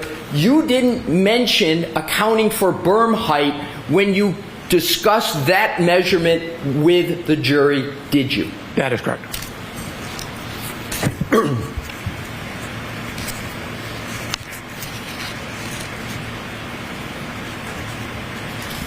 Likewise, you didn't present any Newton's second law analysis regarding the front of Mr. O'Keefe's head with respect to whether his head was contacted by that spoiler, did you? Correct. Again, it was a glancing hit. We wouldn't be able to do that. Oh, so it's a glancing hit to the front of the head is your hypothesis? This whole pedestrian impact is a glancing hit. So you can have your arm to the side like this, with the back of the vehicle coming like this, and you could glance the right eye with the arm out? Is that what you're saying? That's what my picture shows when I'm standing next to the car. I could probably find the slide for you. So you didn't do a force analysis to determine how much force would be applying assuming a contact with the right eye, did you? That's correct. And force analysis is what biomechanists do, correct? That's what a biomechanist does? That is part of what they do. So I lined up his anthropometry relative to the known height of the vehicle. You attempted to line it up. That's one method, but another method is to apply Newton's second law like you did to the back of the head when he fell, correct? Correct, if we had more information. Mr. Leslie, why don't we break here? Just take a moment, Your Honor, to reorient. I'll be right.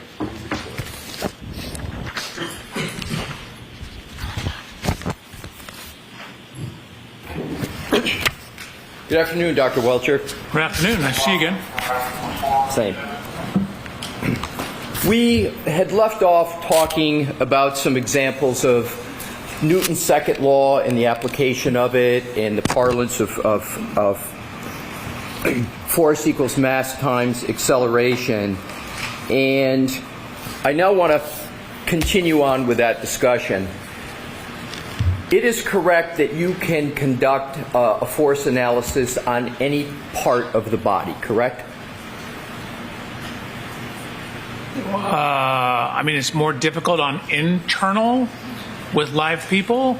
Like if you wanted like my appendix, I really necessarily couldn't. Let's talk about the musculoskeletal system, the outside bones. You can conduct a force analysis So on the any bones are bone. on the inside. Sir, if I could finish my question, please. Okay. You can conduct a force analysis on any bone in the body, correct? More or less, yes. So the force analysis I use as a synonym with Newton's second law is not exclusive to the head, correct? You can do it on other bones in the body, correct? Correct. On direct examination, your direct examination here, you did not present a force calculation representing what you allege to be contact between the vehicle and Mr. O'Keefe's right arm, did you? Correct. And nowhere in your report do you present a force calculation for Mr. O'Keefe's right arm, do you? Correct. We didn't have enough information to do it. We're going to get to that. Okay. Now, given that you stated that, quote, determining the effects of physical forces on the human anatomy, end quote, is the job of a biomechanical engineer, you must have conducted several force calculations related to accidents involving humans in your career, correct? Hundreds. Hundreds. Now,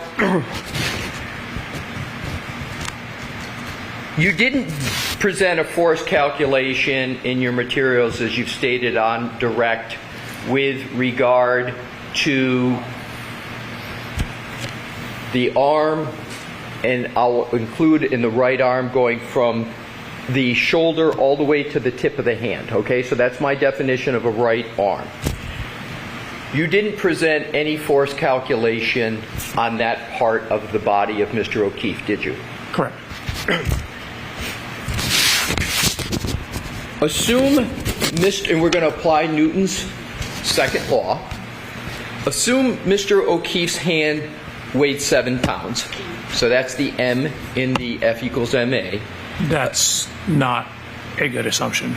Well, what number would you like to apply for an M for the hand of Mr. O'Keefe? I'll take any number you got. Just the hand? Just the hand. The whole arm of Mr. O'Keefe weighs approximately 12 pounds. Okay, fair enough. So the whole arm, is from the shoulder down to the tip of the fingers, is about 12 pounds, right? Correct. Okay. So assume that the Lexus SUV was traveling at 20 miles an hour. All right? Under your theory going backwards, 20 miles an hour. And the third variable I'd like to give you is to assume an impact window of 10 milliseconds. Okay. Can you calculate the G's of force from that data? You need more information. Well, let me ask you this. What more information would you need? So we talked about the glancing impact? I'm talking about a force calculation of an impact, not as to whether it's glancing or not. So you want a direct head-on impact in the arm, not a glancing hit to where the Lexus comes in, hits the arm, and they continue off together? I'd like to start with that, but just so we can hopefully expedite it for the jury. Okay. I'm going to want to get to what you have depicted in your diagram of holding the arm out.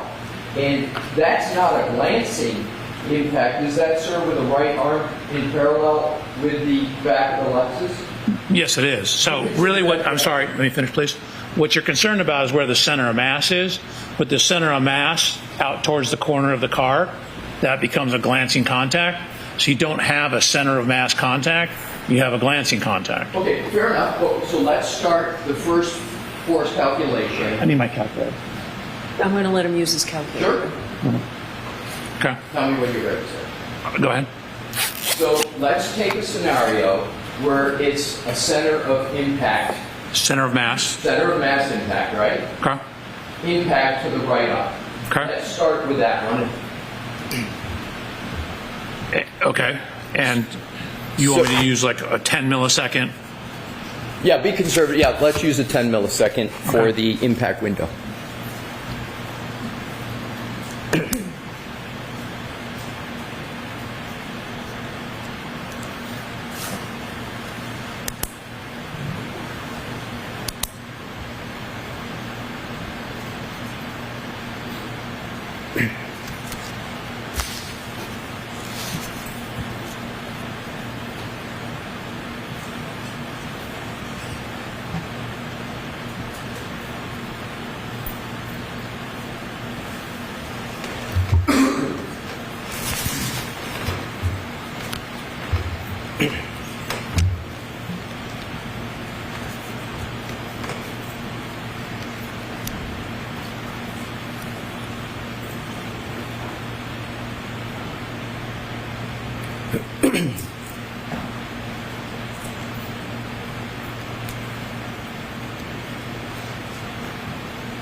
Okay. Question? What do you get for F of force in the F equals M times A calculation? About 2,188 pounds. I made a triangular crash pulse assumption. Right, and if you took the milliseconds in half, become less conservative, would you end up doubling the 2188 number? If you cut it in half, you would double, yes. Exactly, through a simple mathematical, semi-algebraic application of the numbers, correct? You divide. Correct. We're doing a little simplification in terms of the crash Yes. pulse shape, but generally, yes. Right.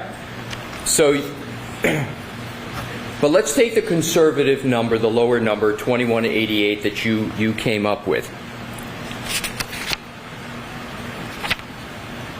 Do you know from the literature, as you did with the head, you went to the literature and said this is how much pounds of force the F you would get to have to cause a break at the occipital bone.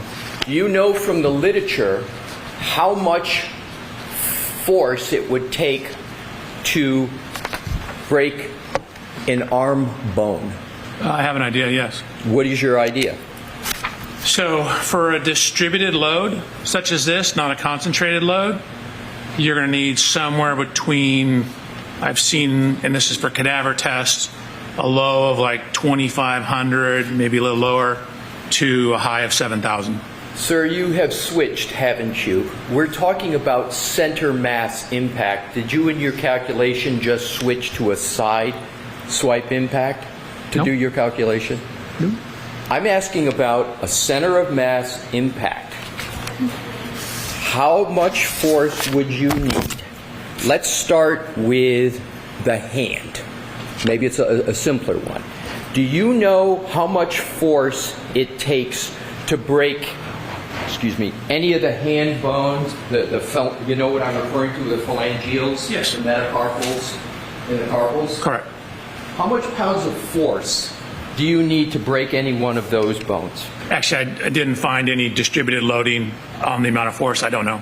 Well, no, I understand, but I'm asking, do you know from the literature, not a calculation? Doesn't the literature tell you? Can't you go to the literature like you did with the head, and you say, okay, to break the occipital bone, the literature says you need a minimum amount of force of this. I'm asking you the same question for the hand. If you don't know, it's okay, but do you know what the literature says for how much force is needed to break a bone in the hand? So for a distributed load across the hand, there are distributed load tests that show you need over 300 Gs on the arm to do that. So it would depend on the mass of the hand. What is the range of force that you would need to break a bone in the hand? Do you know from the literature? If you don't, that's okay. I could probably figure it out. How long would it take you to figure it out? Do you know from the literature what that number is? Not off the top of my head, no. Is 300 to 400 pounds of force sound right from the literature that it would take to break a bone in the hand? For a distributed load, Yes. such as the taillight, no. No, not a distributed load. A load from a motor vehicle going backwards. Right, that's a distributed load. Right. So you're saying 300 to 400 pounds of force would not be enough to break any bone in the hand. Is that your answer? So for a flat distributed load, like hitting a taillight, you're going to need higher. How about another part of the back of the vehicle? I guess if you hit on the very corner and it wasn't a distributed impact, like if you had a more concentrated impact, Yes. that could increase or decrease the amount of force required. How much would it decrease it from the number you gave? Depends on what you're hitting, what it's made out of, The contact Lexus area. SUV. Let's assume. I'm sorry. So can you repeat the question, please? Absolutely. Thank you. Let's assume we're talking about this Lexus SUV, right? But let me back up. You don't know where exactly, under your theory, that there was a contact. You don't know, you testified to on direct, you don't know exactly where that point of contact is, do you?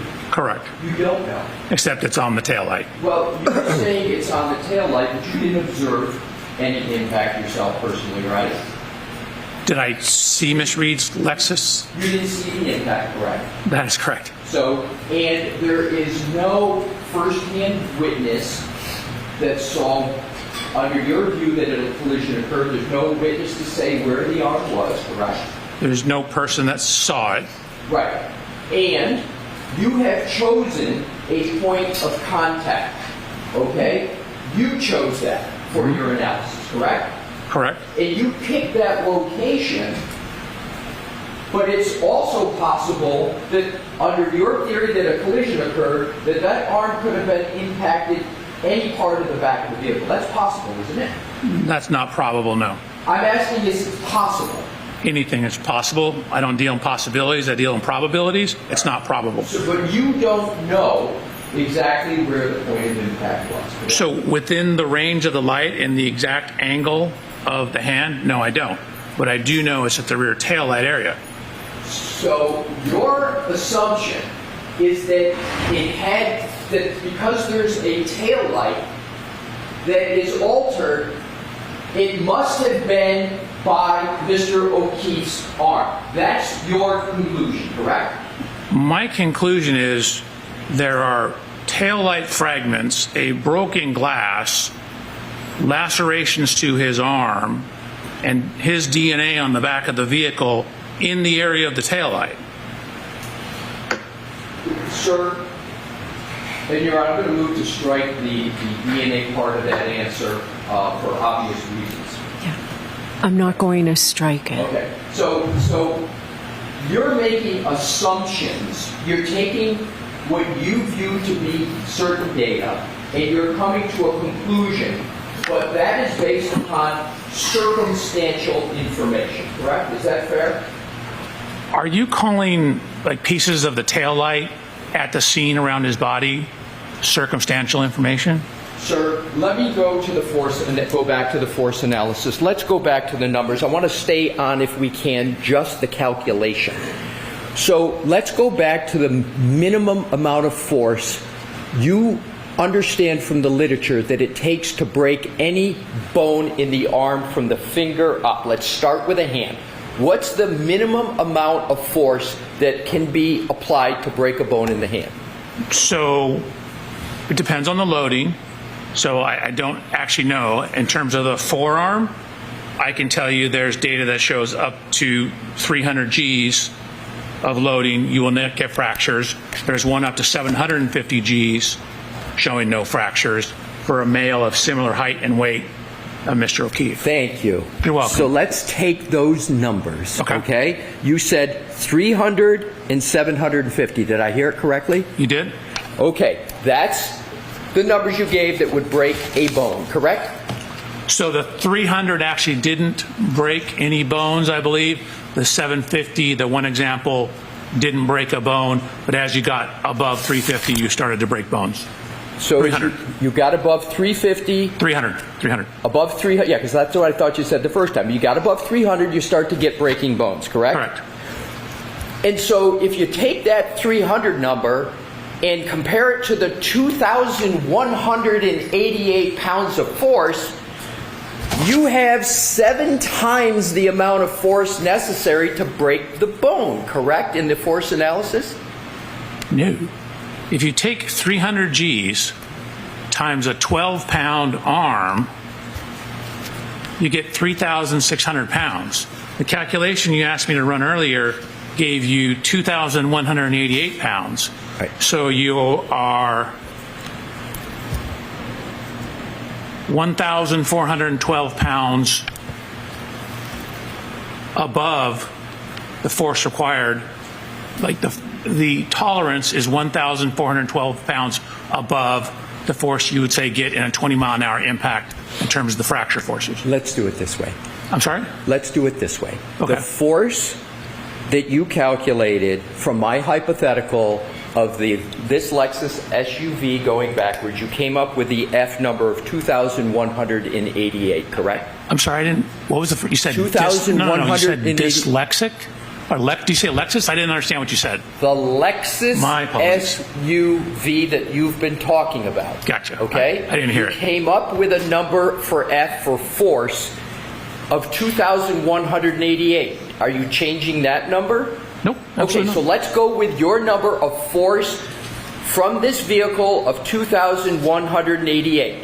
I'm just simply asking, how much force does it take to break a bone in the right arm of a human being? How much force, not acceleration, how much force does it take to break a bone in the right arm?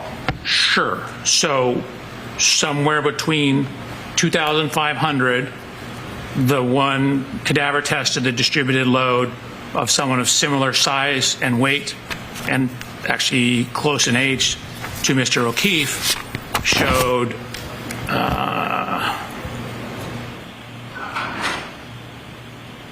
about 7,000 pounds of force to break it. Let's go to the hand.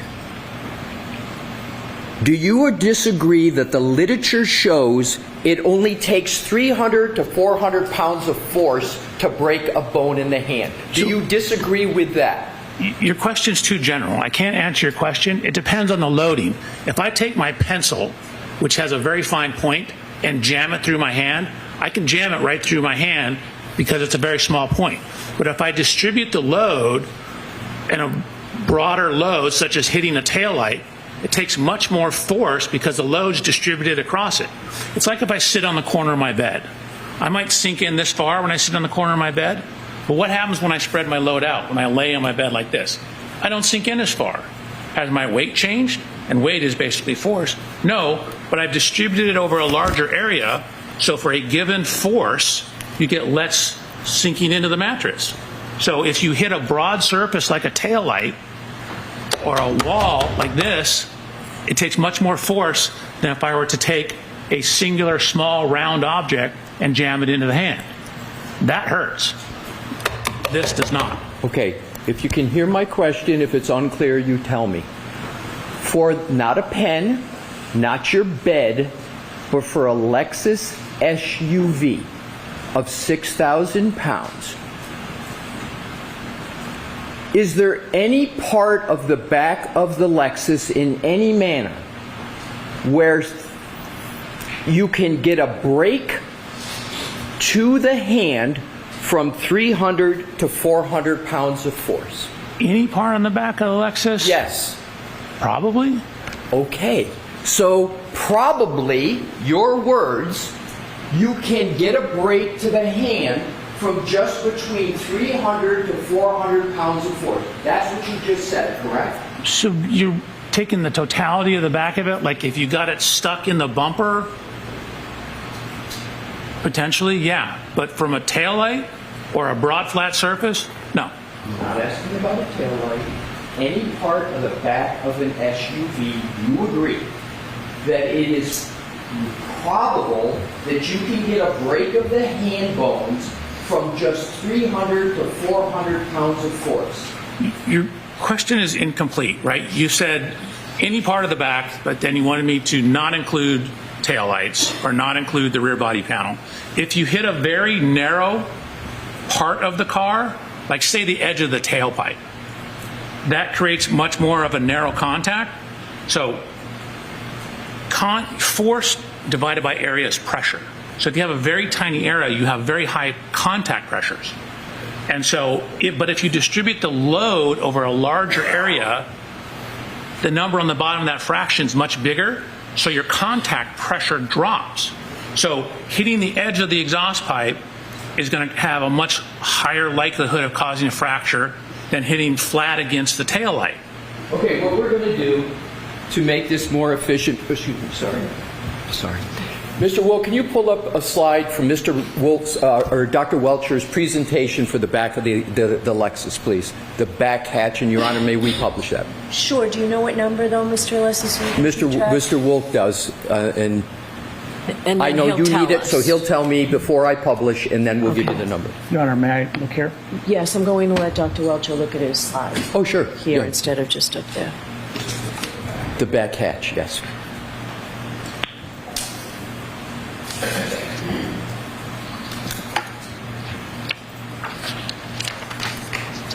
Do you have one of just the rear gate?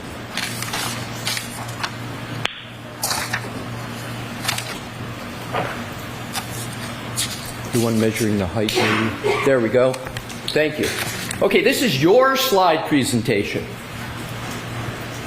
Is there any part of the back of the Lexus SUV that has that more concentrated area where if the hand hit it, 300 to 400 pounds of force could break it? Is there any part, for example, the edge of the license plates, above the license plates, the L symbol that sticks out that would be concentrated? Anything you see there, could 300 to 400 pounds of force contacting at any of those points cause a fracture of any of the bones of the hand? So, I don't know how to show this because in the middle photograph, right where the 2 is on the license plate, Yes. there's a vertical edge. That area is recessed in. So if you hit right on that vertical edge, that could potentially do it. That could do it. How about the L for the Lexus symbol if the hand is there? No, it's not deep enough. The compliance of the hand is just going to sink into the car. Is there any other part other than the license plate that the force applied You would only need 300 to 400 pounds of force to break the hand. Maybe the exhaust pipe, and potentially if you hand your hand up near the spoiler.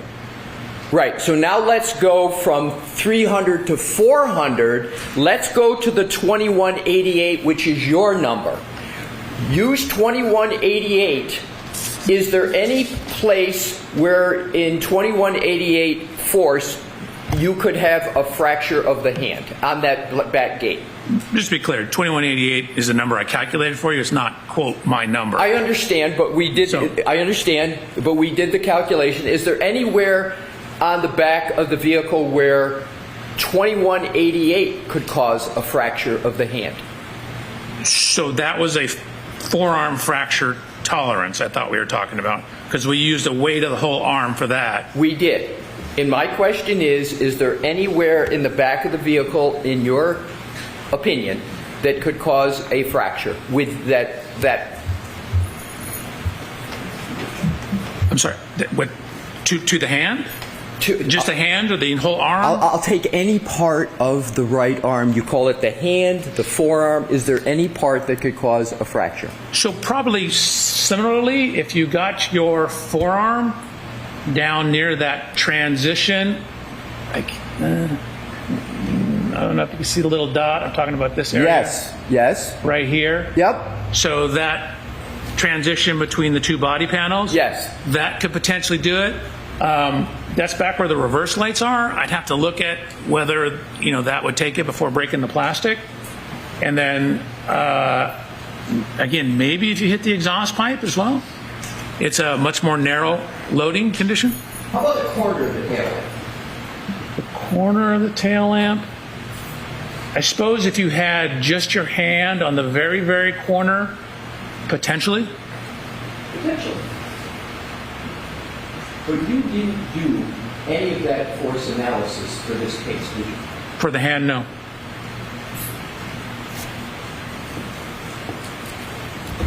But you did it for the head, correct? Correct. Because that I'm able to quantify. Mr. Alessi, that was slide 108. I just want to I'm keep sorry, it Your record. Honor. Yes, Mr. Wolk. Yes. All right, thank you. Thank you.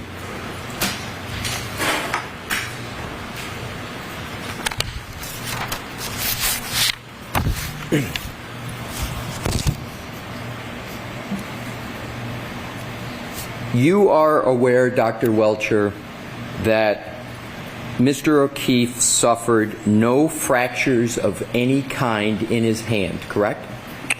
So there were no fractures noted in the autopsy report, but they didn't actually x-ray, from the records I've seen, either his hand or his arm. So there was, at least according to the autopsy report, no overt fractures, but the x-rays I saw, none of them were the arm, and the autopsy report said no sternum, spine, I think it said torso. They didn't say that there were no fractures there. Was there any evidence in the medical records that you reviewed of any indication whatsoever of a fracture in Mr. O'Keefe's hand? No. Was there any indication whatsoever in any of the medical records you reviewed that there was a fracture of any bone in the right arm of Mr. O'Keefe? Not that I saw. Again, it wasn't x-rayed. Was there any indication in the medical records and the autopsy that you say you reviewed of any fracture of any bone anywhere in the body of Mr. O'Keefe? Yes. Other than the occipital bone or the skull? There's a couple bones in the skull that were fractured, but other than the skull, no. Correct. So, are you aware that the medical examiner for the state of Massachusetts, Dr. Shorty Bello, performed an autopsy on Mr. O'Keefe? Are you aware of that? Yes. And you're aware of it because you read the autopsy report, correct? Correct. Are you implying, and it's a question, that Dr. Shorty Bello missed a fracture or didn't look properly for a fracture on Mr. O'Keefe? No. I'm simply indicating that, for example, a hairline fracture, I didn't see any evidence that they actually x-rayed the structure, so there would be no overt evidence of that. There were wounds on the right arm of Mr. O'Keefe, correct? Correct. And you are saying that the medical examiner should have x-rayed that to determine whether there was a hairline fracture? Is that your testimony? No, you're asking me about evidence and proof of absence of fracture. So I would look for an x-ray to see if that was the case. I haven't seen any evidence of an x-ray of the arms. So it's your position that on every autopsy, there should be an x-ray of every bone in the body, and that the clinical judgment of the medical examiner should not be accepted, and there should be an x-ray of every bone before a conclusion can be drawn that there's no fracture to a bone in the body of the deceased. Is that your testimony? Absolutely not. Like, I'm an engineer. You're asking me about proof. And so proof is somebody looked at it, somebody took an x-ray, somebody palpated and found a comminuted fracture. So we're talking about proof. Sir, I didn't use proof in my question. You asked me about the opinion of a medical examiner. I'm not a Hold medical. on. Only one person at a time. Mr. Leslie, let him finish, and then you can ask the question. Your Honor, I hadn't finished my question. Okay, then finish your question, Dr. Welcher. Wait for the question. Then let Dr. Welcher respond. It's a nightmare for Madam I Court understand, reporter. and I think I've been doing that, but I'll redouble my efforts. Dr. Welcher, I didn't use proof in my question. I'm going to repeat the question. Is there any indication in any medical record, autopsy report of the deceased of any fracture of any bone in the body? That was not your original question, but to answer your question, no. Except for the skull. Except for the skull. Correct.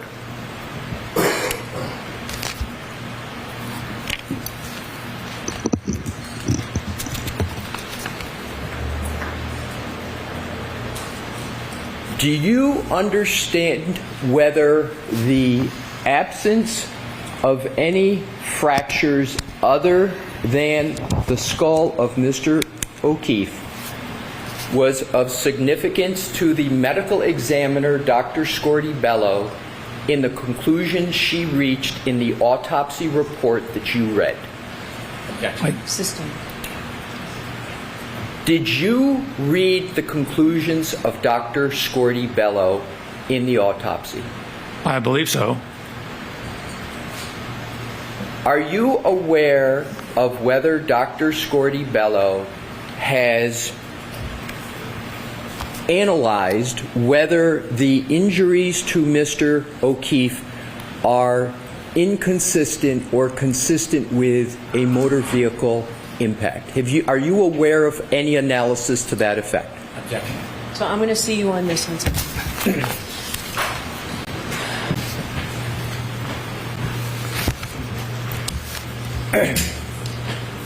May I, Your Honor? Yes. Thank you. Dr. Welcher, I would like to talk now about your paint exercise.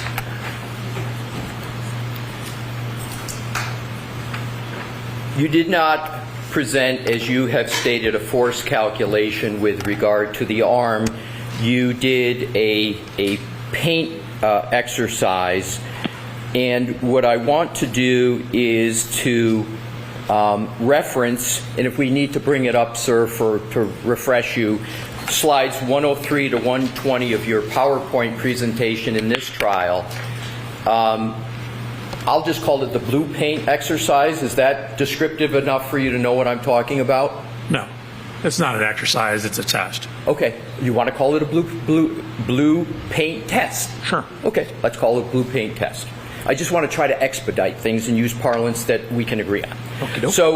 So your blue paint test involved painting the right rear taillight blue, correct? Correct. Positioning the test subject behind the taillight, correct? Correct. With the arm held out, correct? Correct. And at a right angle, correct? Correct. And then the vehicle, the Lexus SUV, is backed into the test subject, correct? So I ran 3 different tests. I know. Well, let's just do each one at a time, okay? Okay, so you're starting with the last one. I'll start with whatever one you want. Okay. How about if we start with the one at 1 mile per hour? None of them are at 1 mile an hour. 2 miles per hour? 2 miles an hour. Let's do 2 miles per hour. Let's start with that one, Okay. Now, did you conduct that test in an attempt to show that the injury patterns on Mr. O'Keefe's right arm are consistent with being struck by the Lexus tail light on that arm? So generally, I wanted to show that the location, area, and span over which that headlight covers matches the location and area of the lacerations on his arm. That's what I want to get to. So you discussed data that you say shows that that you say shows the Lexus SUV was traveling above 20 miles per hour during the period that you allege the SUV made contact with Mr. O'Keefe. Is that correct? No. Where'd you get that from? Hold on. Okay. The answer is no. So did you do a test involving 20 miles per hour? I did some other backing tests. Yes. I was looking at how the rear pedestrian system and what warnings you got from the rear pre-collision system, the PCS system. Let me ask you this. Mm-hmm. Would you agree that you did a blue paint test with the vehicle going at 2 miles per hour? Did you Of course. do that? Okay. You didn't do a blue paint test with the vehicle going at 20 miles per hour, correct? That is correct. I was not going to hit myself with a Lexus at 20 miles an hour.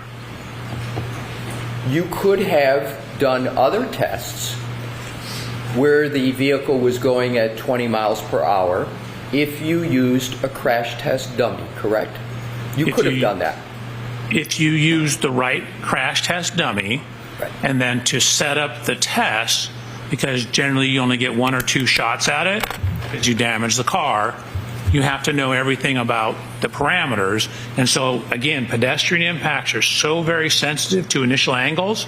If I were to do a test and it was off a tiny, tiny bit and we got some different results, I would be in here having to defend it. Well, your own testing didn't show it. Point is we don't have enough information to be able to conduct that testing. Exactly. So, your assumption, as I understand it, is that the Lexus was going 24 miles per hour in reverse and made contact with Mr. O'Keefe. That's your analysis, sir? No. There is not one single slide I have that says this is the speed he was hit at 24 miles an hour. Do you know, do you have a hypothesis at what speed you believe there was impact? Do you have the point of impact speed? I do not know the exact speed. We don't know the initial point of contact. We don't know where exactly he was on the road. We don't have enough information to determine that. Exactly. Let's talk about the other information you don't have. Okay. You don't have the information as to from your alleged point of contact to where Mr. O'Keefe landed. You don't have that information, do you, sir? I'm sorry, where is my alleged point of contact? You allege that there was a point of contact between the Lexus, the back of the Lexus, and Correct. Mr. O'Keefe, correct? Right, but I don't know where that is on the road. Correct. You don't know that. I want to go through the information that you don't have. Okay, dope. So you don't have that. You don't have the point of impact. You don't have where in the road there was impact under your allegation. Those are the same thing. Right. You don't have where under your view, the body of Mr. O'Keefe landed precisely. You don't have that information, do you? What do you mean by precisely? We know it's 7 feet off the road. We know it's near the flagpole. We don't know where it started. The problem isn't where it landed. The problem is where it started. Right. And you don't have that information. I don't have where it started.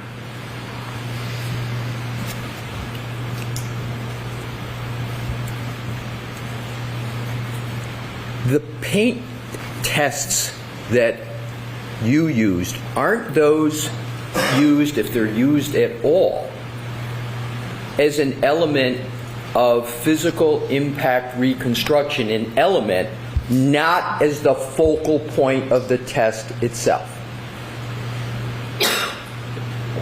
So that was the focal point of that test. The focal point of the purpose of that test was to show the contact width and location of how someone of Mr. O'Keefe's height, which happens to be me, contacts and where it would contact where the broken tail light was. So no, that was the focal point of the testing. That's why I did the testing. That's why we're calling it paint transfer testing. Right, but my question, sir, I understand you use paint tests as the focal point, but aren't paint tests in accurate accident reconstruction not used as focal points? They're used as supplements to other tests to get more accurate information. Do you agree or disagree with that? You didn't give me enough information. I can't agree nor disagree. It depends on what you're trying to do. Let's go to, on direct examination, you testified that after the 1162-2 trigger event, Ms. Reed's vehicle traveled a distance of 87 feet. Do you recall that? You are mixing up two things. Remember, the trigger is in the middle of the event. Give me the chart, please. Your Honor, I'll give you the, as soon as Mr. Woke gives it, the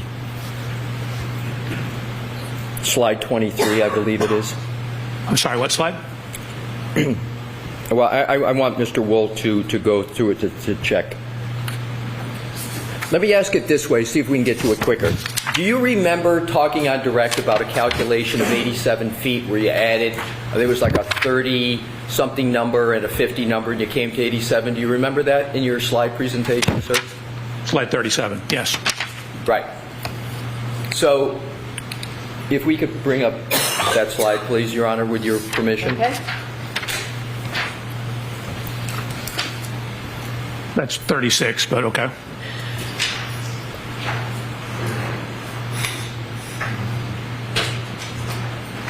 Are you on 33, sir? No, I'm on 36. Mr. Woke, do you have 33? If you could go to 33, sir. Oh, sorry. Yeah, because that's where your 87 number is, not on the other. It's on a bunch of slides. Yep. Go ahead. All righty. So if you could zoom in, Mr. Woke, so Dr. Welcher can see the numbers in the column.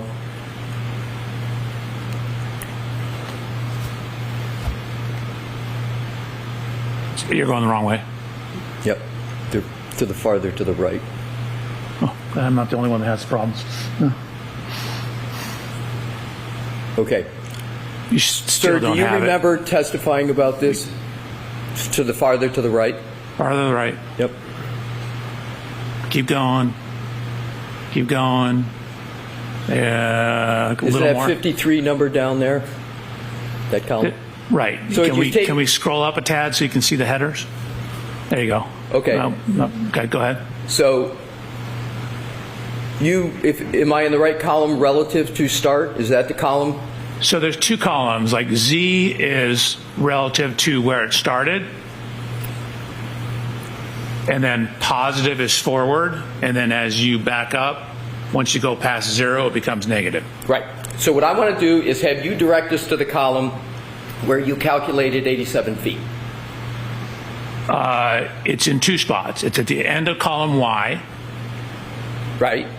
We go all the way down. Is that in the yellow there? Is that 87, sir? It is. Okay. Is that the 87 number you were Hold referring on a to? second. You asked me to identify. So then it's see where the one next to it says minus 53? Yes. 0.429. If you go up, so it's not a little bit down, a little bit, and add, see where it's changing directions at 34.157? Yes. You add those two together, that gives you the same result. So it went 34 feet forward and then 50-something feet backwards. Right. And what is the 87 feet traveled, is that what you're indicating is the distance traveled during the trigger? Is that what the 87 represents to you? That is so 87 represents the total rearward distance traveled during the trigger. Okay. So you believe 87 represents the total rearward distance. Did I hear you correctly? Correct. Now, can you Just hold on, to be clear. So it starts, it pulls forward, then it backs up, passes where it initially started, and goes 53 feet further back. That's what I want to get to. How many feet did you say on direct, and did you just say now that it went 87 feet in reverse? Correct. Okay. From its furthest point forward. Well, that's what I want to get to because I want to have this point clear. How many feet do you believe the Lexus went in reverse based upon your PowerPoint presentation? Not when it went forward and then came backwards. How many feet do you believe that vehicle went in reverse? Your question doesn't make any sense because when it went forward, then it went in reverse.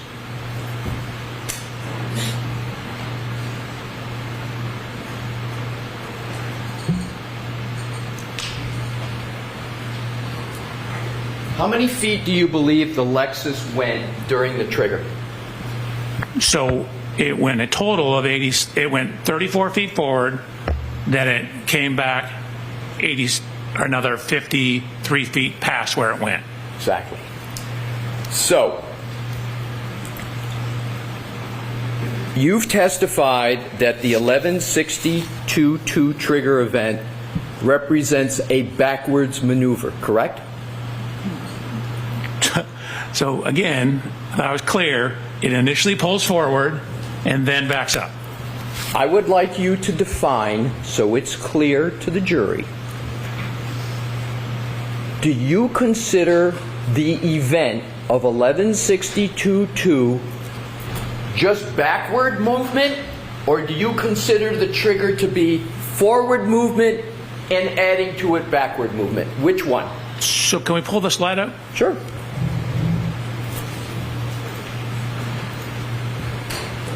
Could you zoom in? There you go. No, go back to the left. So that T in the third column for data ID represents the trigger. If you scroll over a little bit to the right, where the highlighted yellow blocks are, you can see 1 is a forward drive gear, 0 is neutral, 2 is reverse. So that's where it's switched from forward to reverse. I mentioned the brake. So you have it on the brakes coming in, slowing, stopping, going into reverse, and then backing up.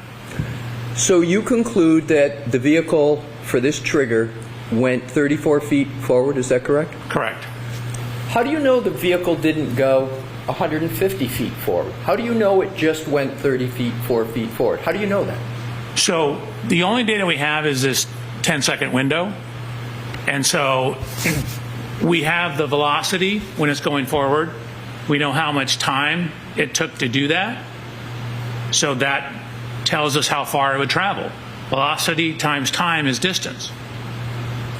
So are you saying that it is a certainty that it went forward 34 feet and there's no other number of feet it could have gone forward? You're absolutely certain of the 34 number? No. Again, if you look, see where it says vehicle speed? I see it. So at the start of this event, which is the trigger -5, so the trigger is actually where it's triggered, and it takes 5 seconds before, 5 seconds after. But when the trigger happens, it's actually stopped. But the 5 seconds before, it's going 13.6 miles an hour forward. So at the start of the data, it's still going 13.6 miles an hour forward, but it's slowing down. You can see you have the brake, where it says brake SW, which is short for switch. The brake switch is a 1, which means it's on. So when this event data started, it's going 13 miles an hour. I'll ask the question a different way. Are you certain that the distance traveled forward during this trigger event was 34 feet? Are you certain? I'm pretty certain during this trigger event. Pretty certain or certain? Well, I've checked the math. I've had people check my math. So I try to be as accurate as possible. I would say I'm certain, Okay. but I'm an engineer. Okay. So there's no absolutes. There's no 100% in my job. So you're certain of the 34 feet, and is it correct that you're certain of 53 feet going backwards? Are you certain of that, sir? So backwards from its initial starting position. Yes. Correct. Okay. And therefore you are certain of a total of 87 feet traveled that you have at the bottom in that yellow-orange. You're certain of that as well? 87 feet of backing, correct. Okay. Now, you also testified on direct, as I understand it, in slide 23, that different numbers represent different gear states of the vehicle, correct? Correct. And a 0 represents neutral, I think it's either neutral or park, but I'm pretty sure it's neutral. a 1 represents drive, Correct. a 2 represents reverse, Correct. or a 2 can represent slowing down. Is that correct? Not for a gear shift number. So you didn't say on direct that 2 could represent reverse or slowing down. God, I hope not. It doesn't. So those numbers simply represent, is the transmission in drive? Is it in neutral? Is it in reverse? It doesn't tell you anything about whether it's slowing down or not. But the brake switch and the brake pressure and the longitudinal accelerometer data gives you some information on that. Okay. So if Your Honor, we could go to slide 30, please. Okay. Mr. Wolk.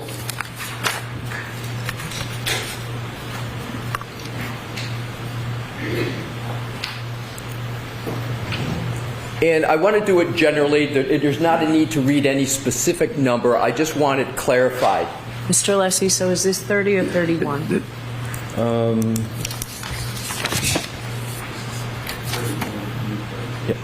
I'm sorry, Your Honor, you are correct. It's 31 in the most up-to-date presentation. Thank you. You see all the numbers in blue font on that slide, sir? I do? Those are all numbers that you have placed on that slide. Did I have that correct in your direct presentation? You do? Okay. So this Excel spreadsheet, there's also numbers in black, correct? Correct. So all the ones that are in blue, those are numbers that you have placed into the spreadsheet. Correct? Correct. The one exception is column N, where it says ship position. Yes. I changed green to forward and red to reverse. So the data in the columns in blue are not from the original data that was downloaded from the vehicle, correct? Like, for example, if you look at column H, I simply did a unit conversion. So it's the same number, it's just in different units.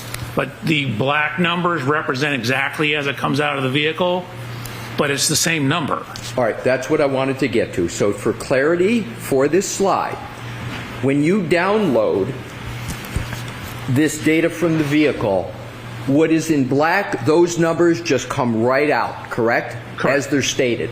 But the blue numbers, they don't come out like the numbers in blue. You have to do something, some calculation, some application to get to the blue, correct? Correct. Okay, thank you. You're welcome.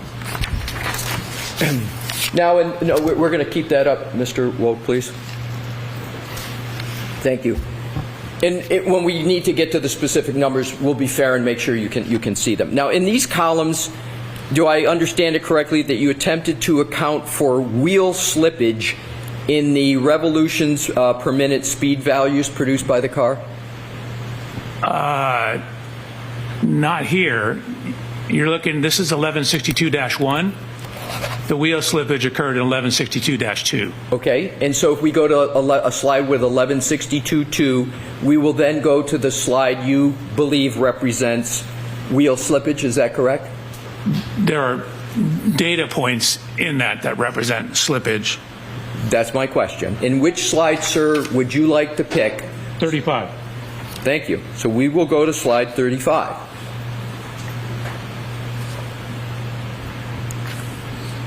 So I've highlighted the slippage. exactly. So you agree that there is data that shows that there is wheel slippage with the Lexus SUV during trigger event, let's enlarge it for this one here, the trigger event, the number, 1162.2, correct? Correct. And as I understand it, you testified that this trigger event was caused by a depression of the accelerator pedal at more than the 30%. Is that correct?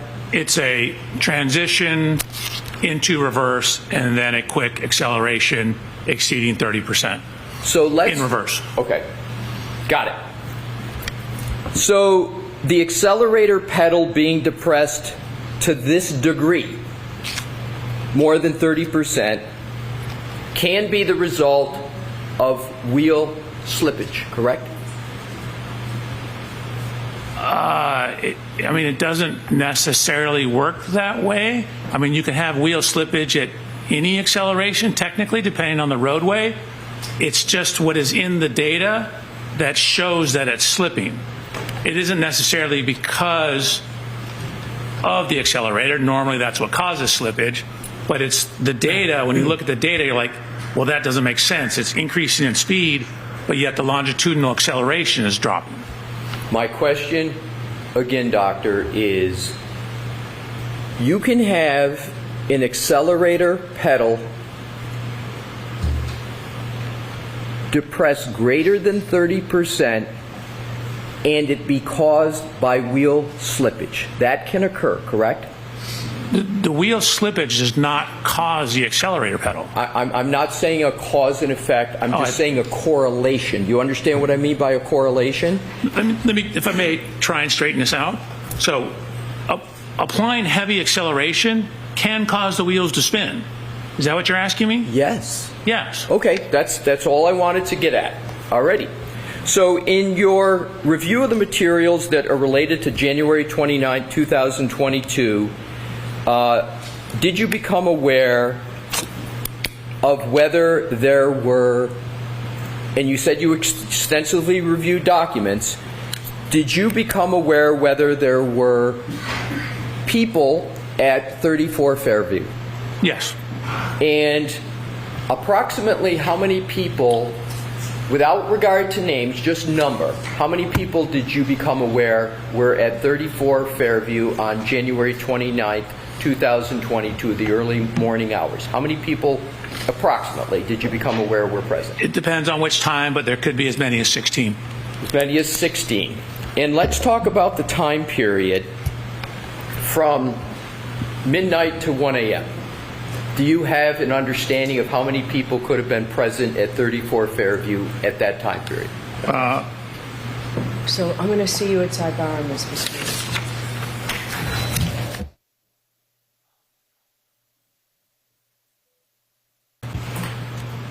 Am I correct in my understanding that you believe under your theory, the Lexus for event 1162.2 backed up 53 feet? Am I correct? No, it backed up a total of 87 feet. Okay, let's take your 87. It backed up a total of 87, okay? Correct. And your further theory is that it did so and reached 24 miles per hour, correct? Correct.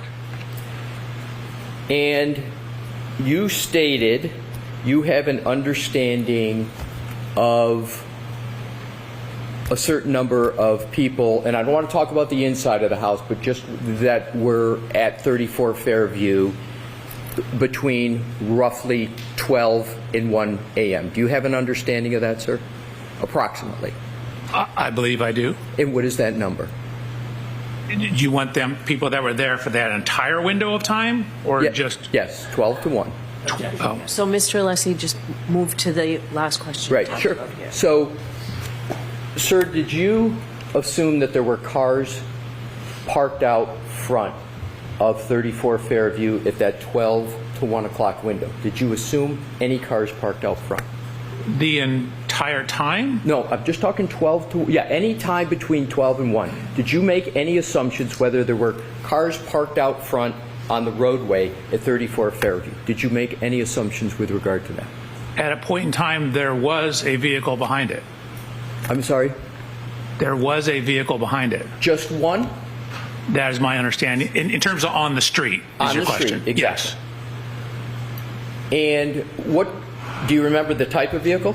Yes. What kind of vehicle was it? An F-150 pickup? Did you have any understanding as to whether there was a Jeep vehicle on the road at that 12 to 1 time period? I had seen testimony somewhere to that effect, but the majority of the testimony was there were no other vehicles. But you did see testimony that there was also a Jeep-type vehicle on the front, out the front of 34 Fairview between 12 and 1. Is that what you're recalling? Yes.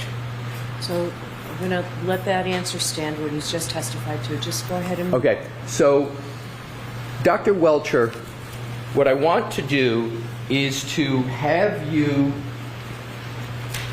using your data, you say 87 feet for the backup, correct? Correct. 1162.2, up to 24 miles per hour. Isn't there a likelihood, if there is at least one vehicle out in front of 34 Fairview, that there would be a collision of the Lexus SUV with a vehicle out front? No, the vehicle had left prior to the end or prior to event 1162-2. What information do you have with regard to how many vehicles are in front of 34 Fairview at between 12 and 1? So I have Ms. Reed's interview statements. I have statements of a number of witnesses. I don't know if I'm allowed to say the names. Let's not. I was just going to say, let's not, just number of vehicles. Okay, so I have a number of witness statements at multiple statements from the same witnesses at different times, indicating the path and following the Lexus to the house and then leaving before the event. Assume that there were vehicles, at least one vehicle, parked out front of 34 Fairview. Is there a likelihood that, given 24 miles per hour over 87 feet, is there a likelihood that there would be a collision given the weather conditions as you knew them to be at that time? Well, the weather I don't think necessarily plays into whether there would be a collision or not, but we know it backed up 87 feet. So again, it goes forward like 35-ish and then back like 60-something. And so if something is within 65 feet of the rear of it, or whatever the numbers are, I would need my slides. It was 50. 50, Okay. Yeah, 57. If something is within that window, then it would hit it. All right, good. So now let's look at another scenario. If it's going as you describe it, is there a likelihood that the Lexus would also go upon the lawn in front of 34 Fairview? It depends on where it starts. You have an opinion, don't you, as to where it starts? No, I do not. That's actually why I have that diagram showing it off to the side. That's I'm right. simply showing how far it moved forward, how far it moved back. Exactly. We don't know where on the roadway it started. Exactly. You don't know where on the roadway it started, and therefore all you have is the distance covered, correct? Correct. So, but you're saying the distance is 87 feet, correct? 87 feet backwards, yes. So backwards, 24 miles an hour. Have you ever driven a vehicle backwards 24 miles an hour, sir? Yes, I think I've driven this Lexus backwards 24 miles an hour. Right. So if anybody who's driven a vehicle back, have you ever driven any vehicle back 24 miles an hour at 1 o'clock, 12 o'clock in the morning? Probably not since I got out of high school. Have you ever done it when there's a storm that is beginning? No. Have you ever done it when there is less than clear visibility? No and no. And have you ever done it when there's low lighting? Oh, maybe when I've been up skiing in the snow, I've done it. But again, that's been decades. Right. So 87 feet, 24 miles an hour. Are you saying that in every instance that vehicle will stay on the road, and for 34 Fairview it wouldn't go up on the lawn? When you mean every instance, mean like every possible location on the road it starts from? Correct. No, there's some spots, if you start here, it's going to go up on the road, on the yard. If you start too far on the other side, you're going to go over into the neighbor's yard. So it depends on where you start. Right. And so in given the conditions that we've just described, right? Conditions the weather, have nothing to do with I where need you to start. finish my Hold question, on. sir. Only one at a time. Yes, ma'am. Let him finish his question, please. Given the conditions that you've described, it is reasonable to conclude that that vehicle, under your parameters, would have gone up on the lawn. Is that a reasonable conclusion? No. So you don't think there's any possibility that could occur, a vehicle going 24 miles an hour at this location, 87 feet backwards, in the dark, with wet pavement at a minimum, and low lighting, you don't believe it's possible for the vehicle to, under your scenario, to have gone up on the lawn? That's not So possible. your first question was reasonable, and I said no. Now you're asking possible. It, of course, is possible. Whether it's reasonable or not, I'd have to know the starting position. Right. If it's very close to the side, then it could be reasonable. If it's further towards the middle of the road because snow is building up on the side of the road, then it's probably not as reasonable. I would need more information to be able to determine whether it's reasonable or not. It's certainly possible. It's possible it could have shot off into space as an engineer, but not probable. Oh, you think it's possible that it could have been shot off into space, sir? As an engineer, it's a possibility. It's a possibility that Absolutely. this Lexus could have been shot off into space. Yeah. Highly, highly unlikely. But All right. again, you're asking an engineer about possibilities and probabilities. Let's get back to reality. So, in terms of the Lexus itself, because you, under your method of analysis, don't have the starting point, you can't rule out that under your scenario, the vehicle would have gone up on the lawn. You can't rule that out, can you, sir? I cannot. No, it could have. Okay. Now let's go to the next topic.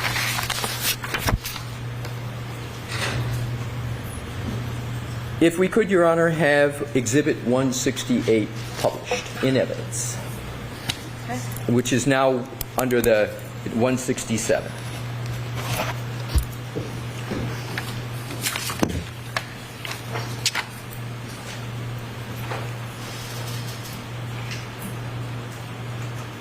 Now, as I understand your testimony, Dr. Welcher, you believe that it's possible that the Lexus taillight could have caused these wounds to Mr. O'Keefe's right arm. Is that correct? Correct. And more specifically, it's your belief that the lacerations would have been caused by the vehicle scratching Mr. O'Keefe's arm as it drives past him. Is that correct? I don't know. I'd characterize it that way. What happens is, this 6,000-pound vehicle is coming, and he's standing on a, icy, snowy roadway area, and it's going to contact him and move his whole body and induce rotation. Right. So it's going to contact him and, under your theory, induce rotation. So wouldn't such a movement of the car relative to his right arm result in horizontal injuries to Mr. O'Keefe's arm, as can be seen on his bicep above the elbow? So could we pull up one of my slides to address this issue? Sir, I'd like to answer your question with a slide that I have that addresses this exact point. I'd like to stay with this slide, Dr. Welcher, and see if you can answer my questions off of this slide. So I'll repeat it. Sure. Do you agree that the injuries up at the upper part where you're familiar with the bicep brachialis? I am. And aren't those two up at the top, right over the bicep brachialis? They're actually about midway between the biceps and the triceps. Right. So you know which two I'm talking about, the two up there. Can you just use your laser pointer just so we're talking about the same two? Do you have one? I'll give it a try, but the upper ones. I know it's not your fault, but On sometimes the image, it doesn't. the upper left. I mean, Yes. technically, the ones right to the right of that are also on the biceps and triceps. Right, but the I'm talking- biceps goes all the way to the elbow, so do the triceps. Right. So I'm talking about the two that are the farthest up. Correct. All right. Would you agree that those are in a horizontal orientation? Generally, yes, which is what you'd expect with your arm like this and the tail light coming across like this, which is what I showed in my slides. My questions are trying to keep this moving. I just asked if those are in a horizontal orientation. Yeah, Yes more or or no? less. They're angled down slightly, but more or less horizontal. Okay. Isn't it true that if Mr. O'Keefe's arm were to be flexed like it was with the test subject in your blue paint test, the lacerations on Mr. O'Keefe's forearm would be oriented in a vertical direction? Absolutely not. If you pull up my slide 117, it'll show exactly that it is like perfectly horizontal.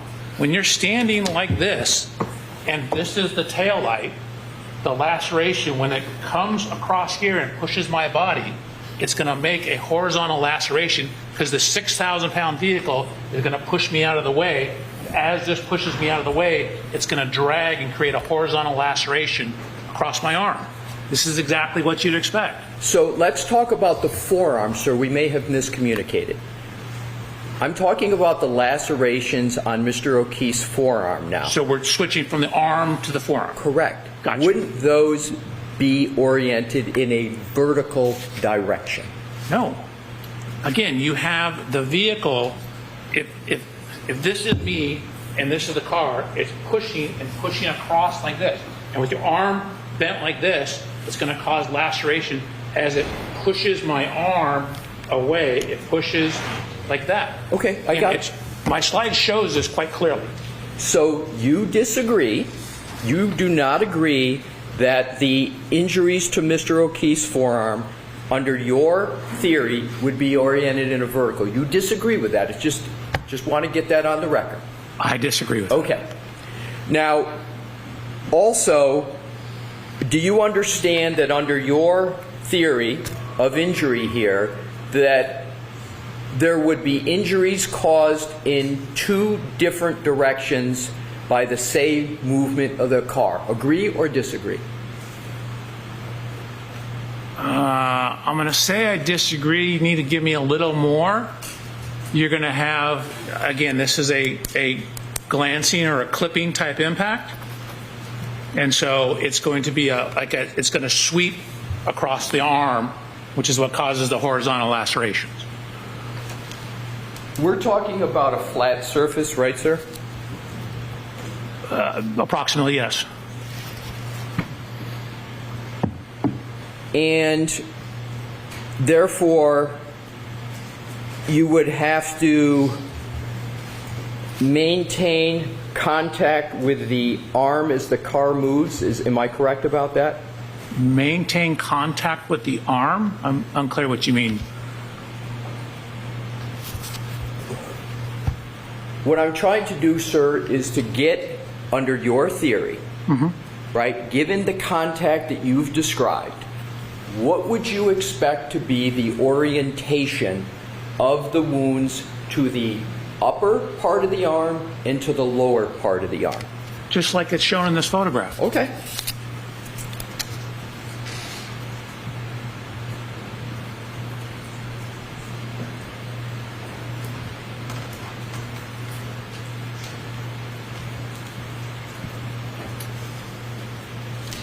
Isn't it the case with your theory that the tail light would have to break and after the break, the arm would have to maintain contact with the arm as the car moves. So that is what happens in pedestrian contacts. There is a contact duration. For example, you asked me earlier in that calculation you had me ran, you said 0.01 seconds. That was the contact duration. So when you have things like this, and that's why you have to allow, if you do testing, the body to move, because the car is going to hit the body, it's going to cause it to move, the body's going to rotate away, and the car is going to continue on in that clipping type impact. So the arm is definitely in contact with the rear of the car for some time. That's what I wanted to get to, is simply that under your theory, the taillight would break, and also the arm would need to maintain contact with the taillight area as the car moves. Is that your supposition? So at a point in time, it'll stop contact, but the 6,000-pound vehicle is going to want to continue moving on. It's going to push. It's going to initially contact the arm and then push the arm away as it rotates the body. So yes, it's going to maintain contact until the clipping is over and the vehicle continues on. So my next question is simply, how long do you believe the arm needs to maintain contact with the taillight after, under your theory, it breaks, to produce those types of wounds that you say came from a taillight? We don't have enough information to determine that. Right. You don't have enough information to make that determination, do you, sir? Correct. And but we know because of the laws of physics that it has to be some amount of time. It doesn't occur instantaneously. so now we do apply the laws of physics to the right arm that weren't applied before because you applied a paint experiment. Is that correct? You're now applying the laws of physics to the injury to the right arm. But you didn't do that in your report. Nope. Always applied the laws of physics. The paint experiment, as you're referring to it, was to look at basically the orientation of the scratches that matched this. So that was an engineering experiment to correlate height, position of the taillight relative to height, orientation of the lacerations on Mr. O'Keefe's arm. You just said, sir, if I heard you correctly, you, to answer my previous question, applied the laws of physics. That's what you just said, correct? So the laws of physics cover more than Newton's second law. There's a whole law of physics. The whole field of physics is a broad subject. So a simple measurement of height is a physical measurement. Sir, I have your entire report in my hand, right here. Where in the report do you apply the law of physics to the right arm of Mr. O'Keefe? Where? So in the paint experiment we did, the laws of physics about gravity, orientation, things like that, I didn't apply Newton's second law as we already went through. But again, those simple positions, arm angles, the possible physical arm angles, those are all generally governed by the laws of physics. The laws of physics are very broad. Sir, I'll ask it this way.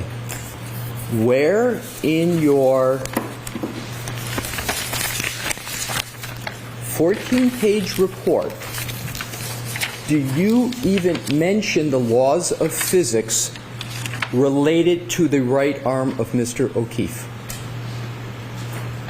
So in terms of applying the laws of physics. I'm not asking applying, just where in the report is it mentioned law of physics relative to the right arm? Can you point me to where? I would write a report that said these are the laws of physics. I would say these are the numbers, but for example, the timing in GPS, how a clock times, the concept of a second, what does that mean? Those are all concepts of physics. So the timing, the GPS, the mileage, how we calculate the mileage, those are all based on the laws of physics. I'm talking about injuries to the right arm. That's not what you asked. You asked me about my whole report. Sir, if you could please, I just need to finish my question. Where in your report do you use any laws of physics in connection with injuries to the right arm of Mr. O'Keefe? Can you point me to a word or a page in your report? Yes. Where? 2A. 2A Roman numeral 1. 2A Roman numeral 2. 2A Roman numeral 3. 2A Roman numeral number 4. 2A Roman numeral number 5. Sir, I followed all of it, but what I'm asking about is where in all of what you just mentioned is the word right arm? I'll take what you just said. Where in 2A and all of those is the word right arm? Where is it? Oh, sorry, it's in number 3. So let's go to 3. You state the location and orientation of the laceration on John O'Keefe's right forearm and right arm are consistent with the geometry and orientation of the right taillight of the Reed 2021 Lexus LX 570. Where? Can you read the next sentence? I'm sorry. Is it see PowerPoint slides 102, 120, correct? Correct. All right. I want to just start with the report. Did you apply any force analysis to support 3? So in terms of the force analysis, I did not do an F equal MA analysis, but in terms of, say, the contact pattern, I obviously had to apply some force, even at 2 miles an hour, to do that. So the answer is, what you cited, number 3, you did not use a force analysis, correct? So force was applied to my arm in the paint test. I didn't do an F equals MA force analysis. Thank you. You're welcome. So now let's go to the horizontal movement we were talking about with regard to the car. And you can agree or disagree. Sorry, the picture's done. I'm sorry, we'll take that down. Do you agree or disagree that given a horizontal movement of the car, vertical lacerations would be an inconsistent injury pattern? So horizontal motion generally will cause a horizontal laceration. You can get what are called stellate, which are a blunt force, and it causes a splitting of the skin as well. But generally, when the vehicle is clipping or running horizontal across it, it will generally cause horizontal lacerations. But when you have a fractured taillight, you can get pieces going off in other directions. So it's not necessarily going to be perfectly horizontal. So my question is, not with clipping, you keep inserting clipping into my question. My question is this. If you're given a horizontal movement of the car, do you agree that it's more likely than not that vertical lacerations would be an inconsistent injury pattern? I'm trying to help you, but you got to give me more. So, like, is it a clipping contact or is it not a clipping contact? Is it a direct in the center of the car impact? Okay, are there only 2 variables you need to answer the question? But this is a good start. All right, so let me do it this way.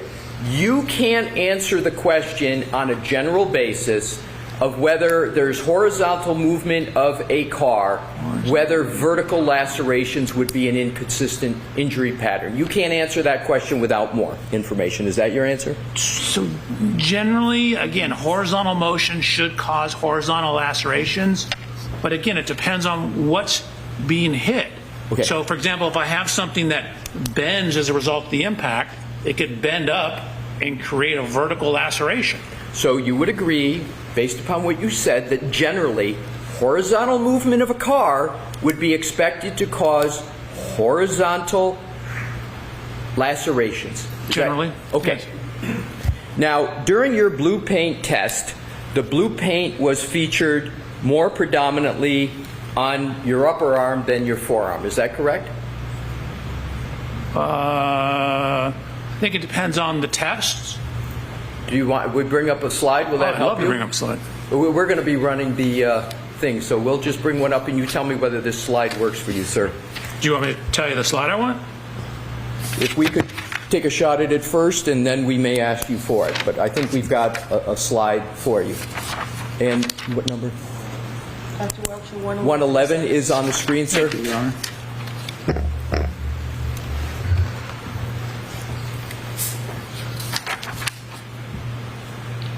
Is the blue paint more predominantly on your upper arm than your forearm? Is there more blue paint on your upper arm than your forearm? Probably. This is the one where I actually walked sideways into the back of the car. The one where the car's moving is probably a little better representation. Sir, I'm just asking you a question about this slide. If Okay, you could just focus on this slide here, and if you can't answer it, so be it. I just answered it. Is the blue paint featured more predominantly on your upper arm than your forearm? It sort of looks like it. I didn't actually measure the total area of it. All right. So on direct, you stated that in order for the injuries on Mr. O'Keefe's forearm to have been caused by an impact with the taillight, his arm would have needed to be held outstretched as you did in your demonstration, correct? You would need some degree of outstretch, yes. Yes. So isn't that an example of confirmation bias? No, that's matching the contact pattern to the injuries. But don't you have to select among other choices this outstretching of the arm? You had to make that selection from among others, correct? So that was matching the physical evidence on his arm to the physical evidence on the car, and then running a test to see if dynamically those matched up. So it's, I didn't have it hit the exhaust pipe, for example, because there was no assertion it hit the exhaust pipe. There was no damage to the exhaust pipe. So it was based upon the evidence, and the testing was done to test, to use your vernacular, the hypothesis that that's where it came from. Sir, have I ever asked you anything about a tailpipe in any of my questions today? Yes. I have not. I've never Yes, asked. you have. You asked me about the totality of the rear of the Lexus, which includes the tailpipe. All right. I am not going to be asking any questions that involve the taillight in any fashion. So what I'd like to do is to go back to the question that I'm asking, which is, did you consider, as part of the scientific method, in terms of more than one hypothesis, did you consider in your analysis any other orientation of Mr. O'Keefe other than the one you selected for your paint test? Yes. And where is that consideration of other hypotheses stated in any report? It's not. I was just looking at the damage that was up on the sheet metal. Okay. So, are you saying that you considered other orientations of Mr. O'Keefe relative to the vehicle as part of your analysis? In terms of where exactly the hand would be, some slight different angles in the forearm, which is from the elbow to the hand. I did consider that, but all the physical testing is done with the hand hitting the approximate center of the taillight. Do you have any notes that you took for these alternative orientations? No, I think I just included photographs of that damage. Do you have any proof at all that you considered those other orientations? Anything in writing? No, I don't believe so. Did you consider any other locations of Mr. O'Keefe under your theory relative to the back of the SUV? Sure. In the beginning of this, I started about, hey, it's all over. It could be anywhere on the back of it. Then whittled it down based upon the evidence, started eliminating various hypotheses based upon the evidence, and came to this conclusion eliminating hypotheses based upon the taillight fragments near his body, the lacerations, his height, the height of the taillight in a Lexus. So it was an iterative process. Did you mention any of these supposed hypotheses in your direct testimony? No, because I was able to reject them. I didn't come in here to tell these people what didn't happen. I came in here to tell them what I believe happened. Would you agree, sir, that the scientific method earlier has the scientist identify various hypotheses, go with the data that supports it, but you show your math as to why you're rejecting hypotheses. As you said, you rejected them. I'm asking for proof that you considered other hypotheses. Do you have anything in writing, any notes at all, any videos, any tests that you did, documentation of other hypotheses other than picking this one? Do you have any documentation of that? So I did a bunch of tests with the Lexus. I did backing tests. I looked at how the rear system worked to see if it would autonomously brake. I confirmed it did not, so I eliminated that as a hypothesis. I tested the steering. I tested the transmission, what 1, 2 represented. So I did a whole bunch of tests on the vehicle. I understand you say you did a bunch of tests on the vehicle.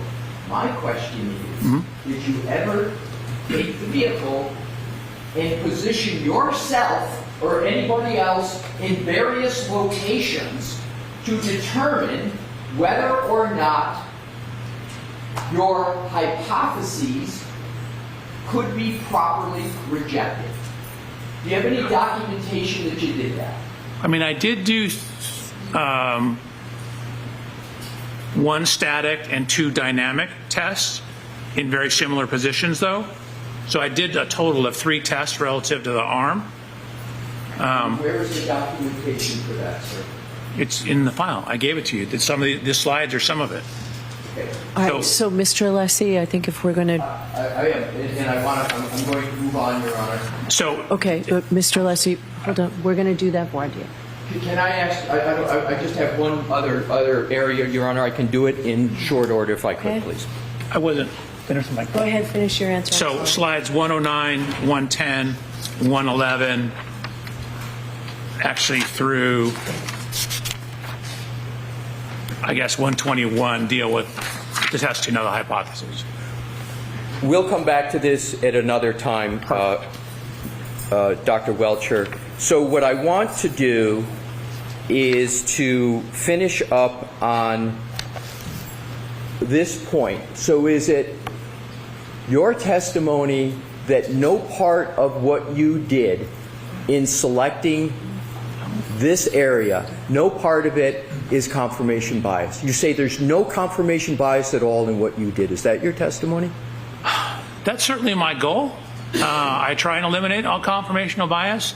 I didn't start out at this particular location. This is where the physical evidence led me to. So I would say the conclusions are supported by the science. My question is, did you engage in any confirmation, and this will be my last question, did The you answer is no. engage in any confirmation bias in terms of how you approach the issue that you have testified about in written reports? The answer is still no. It's a good All right, written. so, okay, thank you. All right, so jurors, we're going to send you home because we still have work to do here, and we don't need you waiting there while we do it inside. So, tomorrow is a half day. We'll see when exactly that half day ends, but we won't be here we won't go until 4 tomorrow.